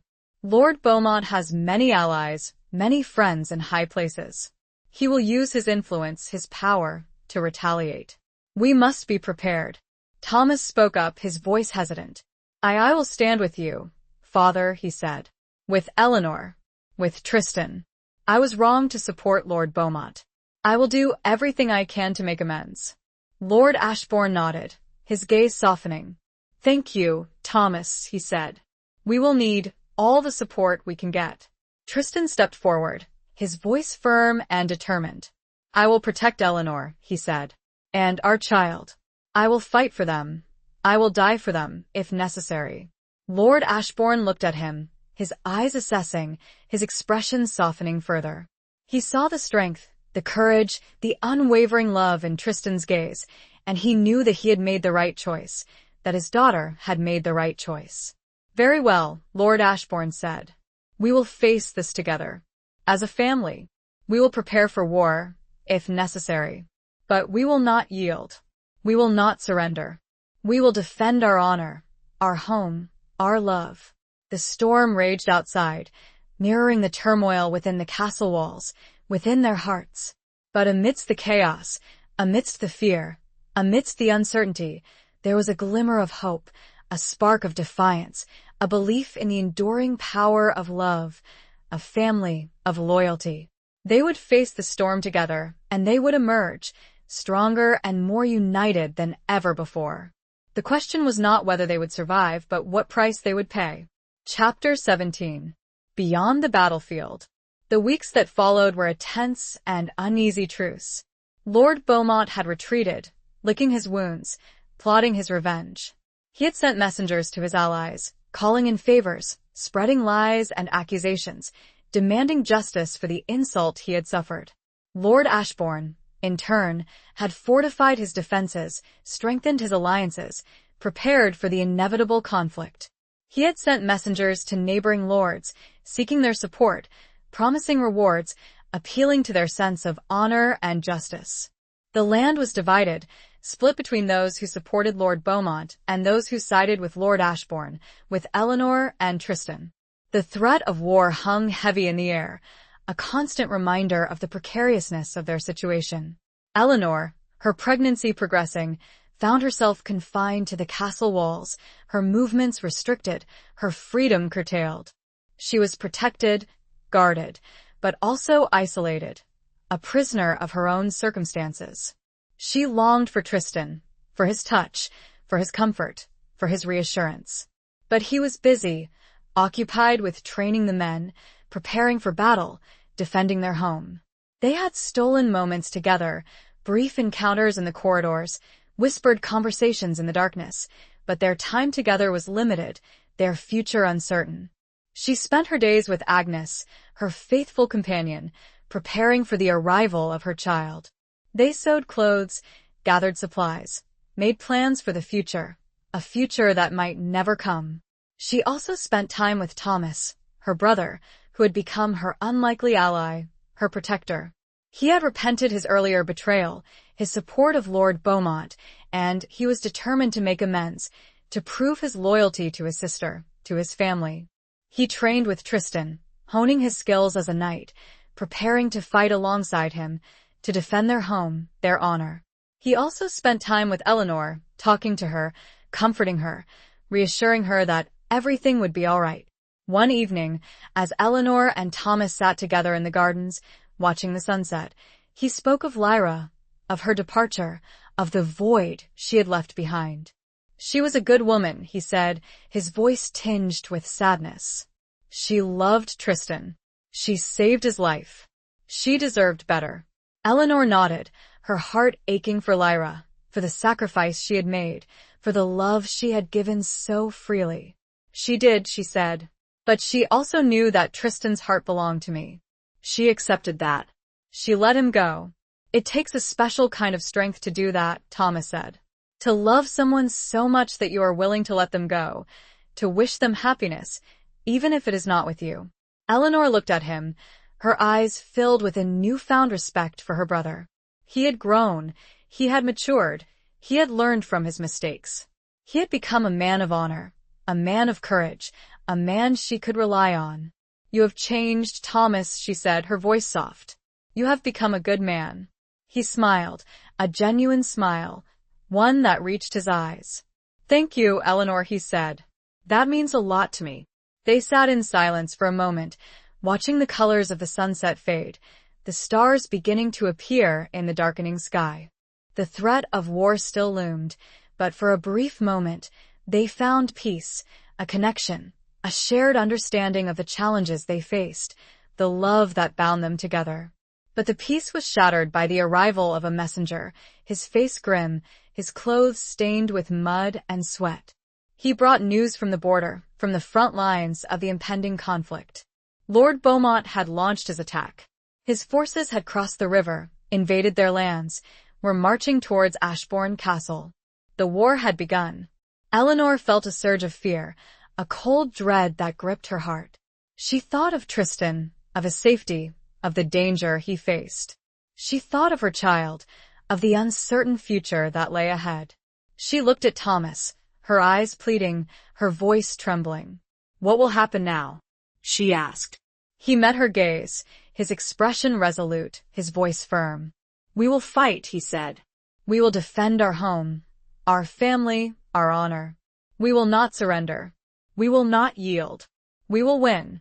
The battle was not just on the fields, beyond the castle walls. It was within her, too. She had to be strong, for her child, for Tristan, for herself. The battlefield was no longer a distant threat, it was a reality, and she was no longer just a lady, but a warrior in her own right, fighting for a future beyond the bloodshed. She held her belly protectively. Chapter 18. A Knight's Redemption. The siege of Ashbourne Castle was a brutal and protracted affair. Lord Beaumont's forces, larger and better equipped, hammered at the walls, testing the defenses, seeking a weakness, a way to breach the fortifications. Tristan, leading the defense, fought with a ferocity and determination that inspired his men, his courage a beacon of hope in the face of overwhelming odds. He was everywhere, on the walls, in the courtyard, rallying the troops, repelling attacks, his sword a blur of motion, his body a shield protecting his home, his love, his future. Eleanor, confined to the relative safety of the inner keep, could only watch from afar, her heart pounding with fear and anxiety. She listened to the sounds of battle, the clash of steel, the shouts of men, the screams of the wounded, her imagination painting a vivid picture of the carnage, the devastation. She prayed for Tristan's safety, for his victory, for a swift end to the conflict. She prayed for her child, for a future free from war, from violence, from the constant threat of loss. Agnes, ever faithful, remained by her side, providing comfort, support, and a steady stream of information about the progress of the siege. She brought news from the walls, reports from the scouts, whispers from the servants, painting a picture of the battle, of Tristan's bravery, of the defenders' resilience. Thomas, fighting alongside Tristan, proved his worth as a knight, his courage and skill exceeding all expectations. He had shed his earlier doubts, his youthful arrogance, and had become a man of honor, a warrior worthy of respect. Days turned into nights, the siege continuing without respite. The defenders, outnumbered and weary, held their ground, their determination fueled by their love for their home, their loyalty to their lord, their belief in the justice of their cause. Eleanor, her pregnancy advancing, found herself increasingly restless, frustrated by her confinement, her inability to contribute to the defense. She longed to be out there, fighting alongside Tristan, sharing the danger, sharing the burden. One evening, as she sat by the window, watching the distant fires of the enemy camp, she made a decision. She could no longer remain passive, a helpless observer. She had to do something, anything, to help, to contribute, to make a difference. She summoned Agnes, her trusted confidant, and shared her plan. It was a dangerous plan, a reckless plan, but she was convinced it was the only way she could help, the only way she could make a meaningful contribution to the defense. Agnes, initially reluctant, eventually agreed to help, her loyalty to Eleanor outweighing her fear, her concern for her own safety. Together, they devised a scheme, a daring and audacious plan to infiltrate the enemy camp, to gather intelligence, to disrupt their supply lines, to sow discord and confusion among their ranks. They knew the risks, the potential consequences, but they were willing to take them. They were fighting for their future, for their child, for the love that bound them together. Under the cover of darkness, Eleanor, disguised as a simple serving woman, slipped out of the castle, accompanied by Agnes, their hearts pounding with a mixture of fear and determination. They made their way through the enemy lines, using their wits, their cunning, their knowledge of the terrain to avoid detection. They reached the enemy camp, a sprawling encampment of tents, fires, and armed men. They moved cautiously, observing, listening, gathering information, seeking an opportunity to strike a blow against their foe. They discovered that Lord Beaumont, confident of victory, had grown complacent, his security lax, his men undisciplined. They also learned of a secret passage, a hidden tunnel that led from the castle to a nearby forest, a potential escape route, a way to bring in reinforcements. Armed with this valuable intelligence, Eleanor and Agnes prepared to return to the castle, to report their findings, to share their plan. But as they were about to leave, they were discovered, captured by a patrol of enemy soldiers. They were brought before Lord Beaumont, who recognized Eleanor instantly, his eyes blazing with fury and a twisted sense of triumph. He had her, his enemy, his prize, the woman who had humiliated him, the woman who carried his rival's child.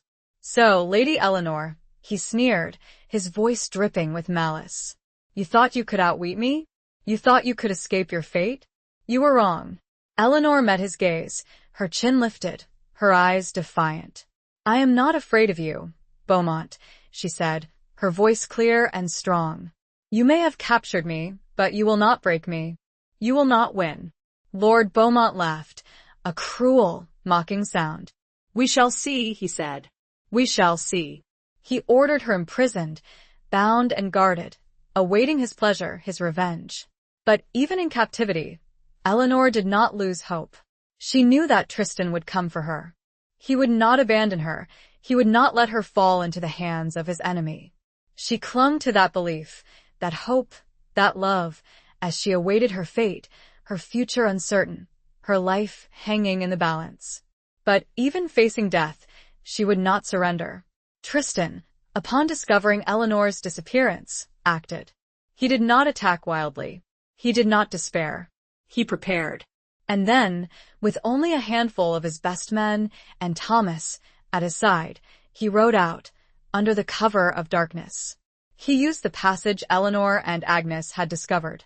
He was going to redeem his oath. He was going to bring Eleanor home. Chapter 19.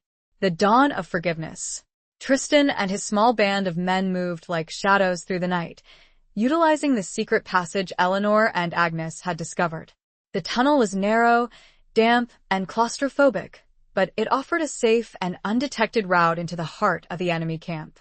Their mission was clear: rescue Eleanor and Agnes and strike a blow against Lord Beaumont, disrupting his siege and turning the tide of the war. Tristan's heart pounded with a mixture of fear and determination. He knew the risks, the dangers, but he would not hesitate. He would face any peril, endure any hardship, to save the woman he loved, to protect his unborn child. They emerged from the tunnel into the forest, the cool night air a welcome relief after the stifling confines of the passage. They moved cautiously, stealthily, towards the enemy camp, their senses on high alert. The camp was a scene of relative quiet, the soldiers sleeping, their fires burning low, their guard relaxed. Lord Beaumont, confident of victory, had underestimated his enemy, had grown complacent, had failed to anticipate this daring raid. Tristan and his men infiltrated the camp, moving like phantoms, their movements silent, their actions precise. They located the tent where Eleanor and Agnes were being held, guarded by two sleepy and inattentive soldiers. A swift and silent attack dispatched the guards, their bodies falling without a sound, their deaths unnoticed. Tristan entered the tent, his heart leaping with joy and relief when he saw Eleanor, bound but unharmed, her eyes wide with surprise and a dawning hope. "Tristan," she whispered, her voice choked with emotion. "You came." He quickly cut her bonds, his hands trembling with the urgency of the moment. "I will always come for you, Eleanor," he said, his voice low and intense. "Always." He helped her to her feet, his arms supporting her, his gaze searching hers, reassuring her that she was safe, that he was there. Agnes, similarly freed, joined them, her face etched with relief and gratitude. But their escape was not yet secured. They had to navigate the enemy camp, avoid detection, reach the safety of the forest, the tunnel, the castle. As they prepared to leave the tent, a shout alerted them to the fact that their presence had been discovered. The alarm was raised, the camp erupting in chaos, soldiers scrambling to arms, searching for the intruders. Tristan and his men fought their way through the enemy ranks, their swords flashing in the darkness, their courage fueled by their love for Eleanor, by their determination to protect her, to secure her freedom. Thomas fought bravely by Tristan's side, his loyalty unwavering, his skills honed by weeks of relentless training. He had become a true knight, a warrior worthy of respect, a brother who had redeemed himself. They battled their way towards the forest, towards the hidden tunnel, their progress slow and arduous, their enemies numerous and relentless. They were outnumbered, surrounded, but they would not surrender. As they neared the edge of the camp, a figure emerged from the shadows, blocking their path. It was Lord Beaumont, his face contorted in rage, his sword drawn, his eyes blazing with fury. "You will not escape," he snarled, his voice dripping with malice. "You will pay for your defiance, for your betrayal." Tristan stepped forward, shielding Eleanor with his body, his own sword raised, ready to defend her, to fight for her, to die for her if necessary. "This ends now, Beaumont," Tristan said, his voice cold and deadly. "Your reign of terror is over." The two men clashed, their swords meeting in a shower of sparks, their bodies locked in a deadly dance. They were evenly matched, their skills honed by years of battle, their determination fueled by hatred, by rivalry, by the love of the same woman. The fight was fierce and brutal, each man seeking an advantage, a weakness, an opportunity to strike the final blow. The fate of Eleanor, of Ashbourne, of the war itself, hung in the balance. As they fought, Eleanor watched, her heart pounding with fear and anxiety.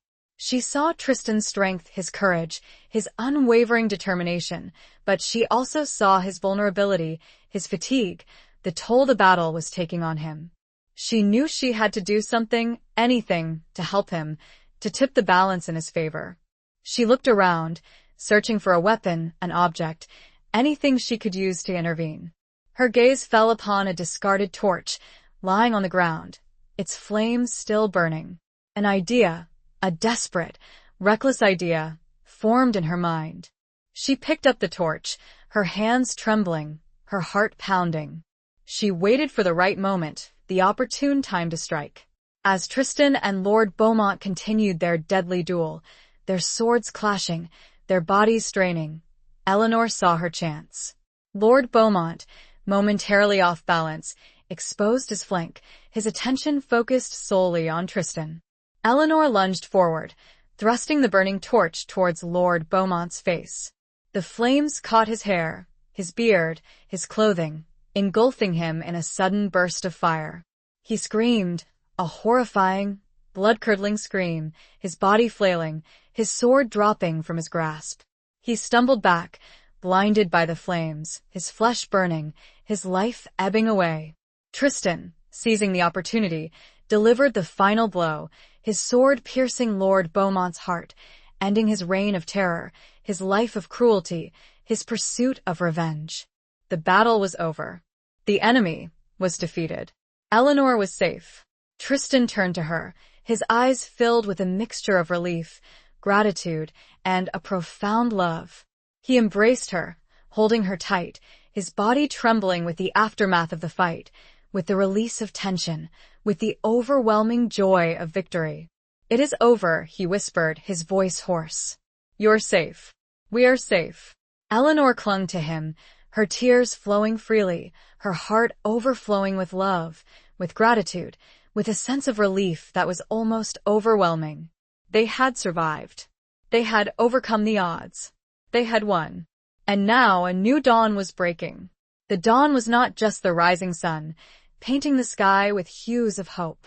It was the dawning realization of all they had overcome. It was Tristan finally and truly accepting his past and its part in their new reality. It was the forgiveness. Chapter 20. The Bonds of Eternity. With Lord Beaumont dead and his forces scattered, the siege of Ashbourne Castle was lifted. The threat of war receded, replaced by a fragile peace, a tentative hope for a brighter future. The cost had been high, the scars deep, but the victory was theirs. Tristan and Eleanor, reunited and free, returned to the castle, greeted as heroes, their courage and resilience celebrated by all. They had faced death, overcome adversity, and emerged stronger, their love deepened, their bond unbreakable. The immediate aftermath was a time of healing, of rebuilding, of mourning the lost and celebrating the survivors. The castle, damaged by the siege, was repaired, the defenses strengthened, the community slowly returning to a semblance of normalcy. Eleanor, her pregnancy nearing its term, was the focus of much attention and care. Agnes, ever faithful, remained by her side, tending to her needs, preparing for the arrival of the child. Tristan, his duties as a knight temporarily set aside, devoted himself to Eleanor, his love and devotion unwavering. They spent their days together, walking in the gardens, talking, planning for the future, a future that was now theirs to shape, free from the constraints of duty, of obligation, of the machinations of others. They spoke of their child, of the life they would build together, of the love they would share, of the happiness they had found after so much pain, so much loss.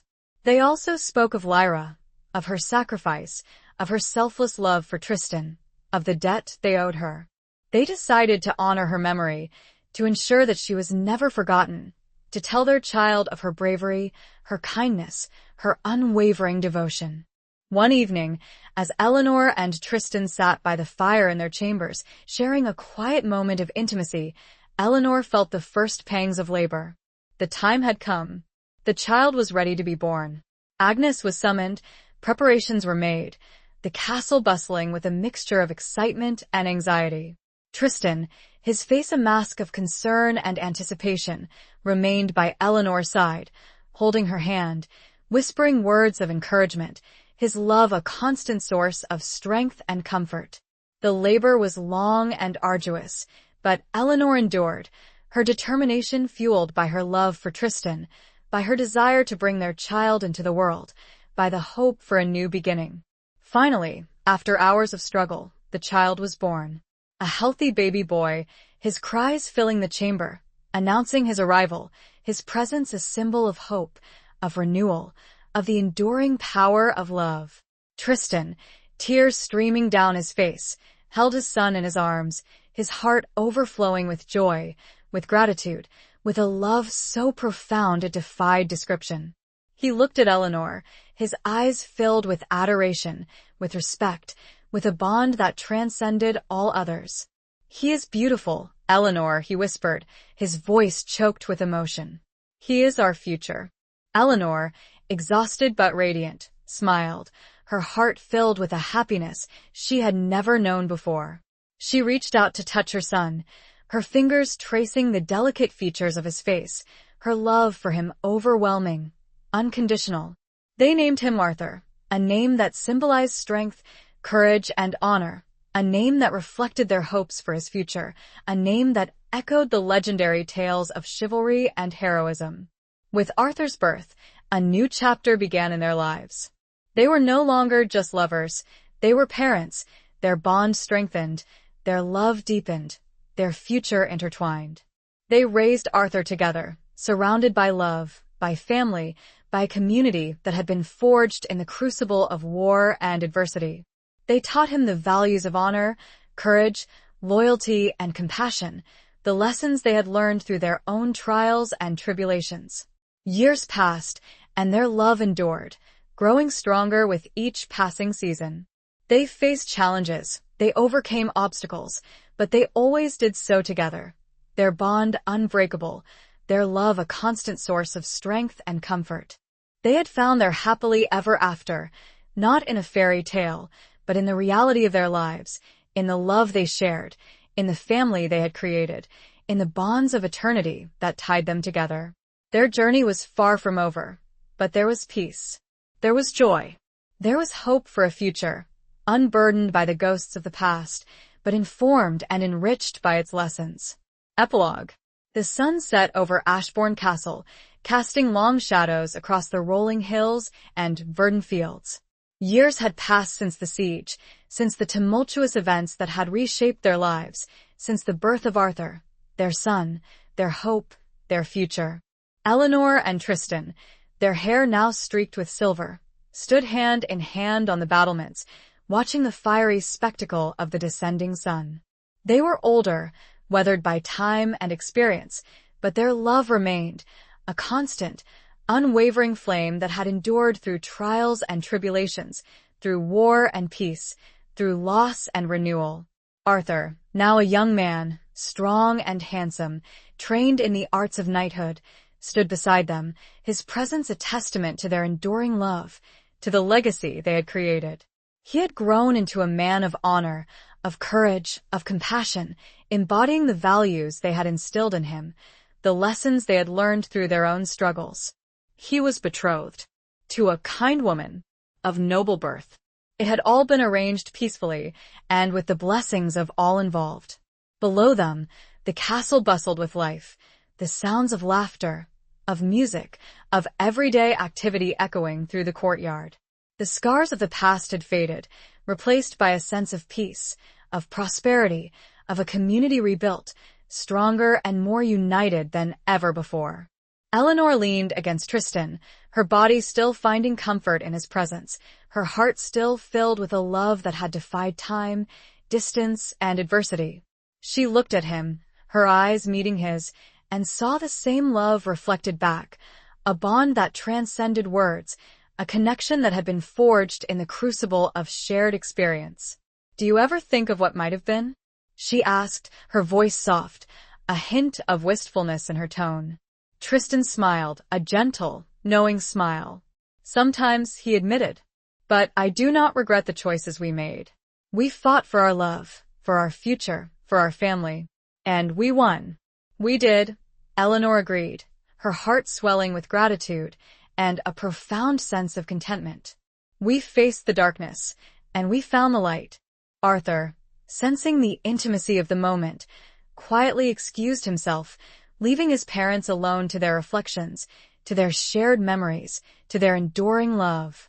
As the sun dipped below the horizon, painting the sky in hues of orange, purple, and gold, Tristan turned to Eleanor, his eyes filled with a love that was as deep and vast as the ocean, as bright and enduring as the stars.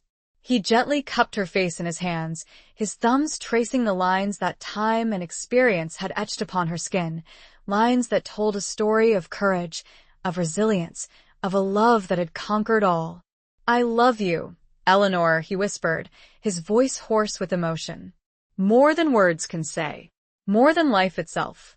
Eleanor's eyes filled with tears, tears of joy, of gratitude, of a love that had defied all odds, that had survived the trials of war, the burdens of duty, the whispers of betrayal.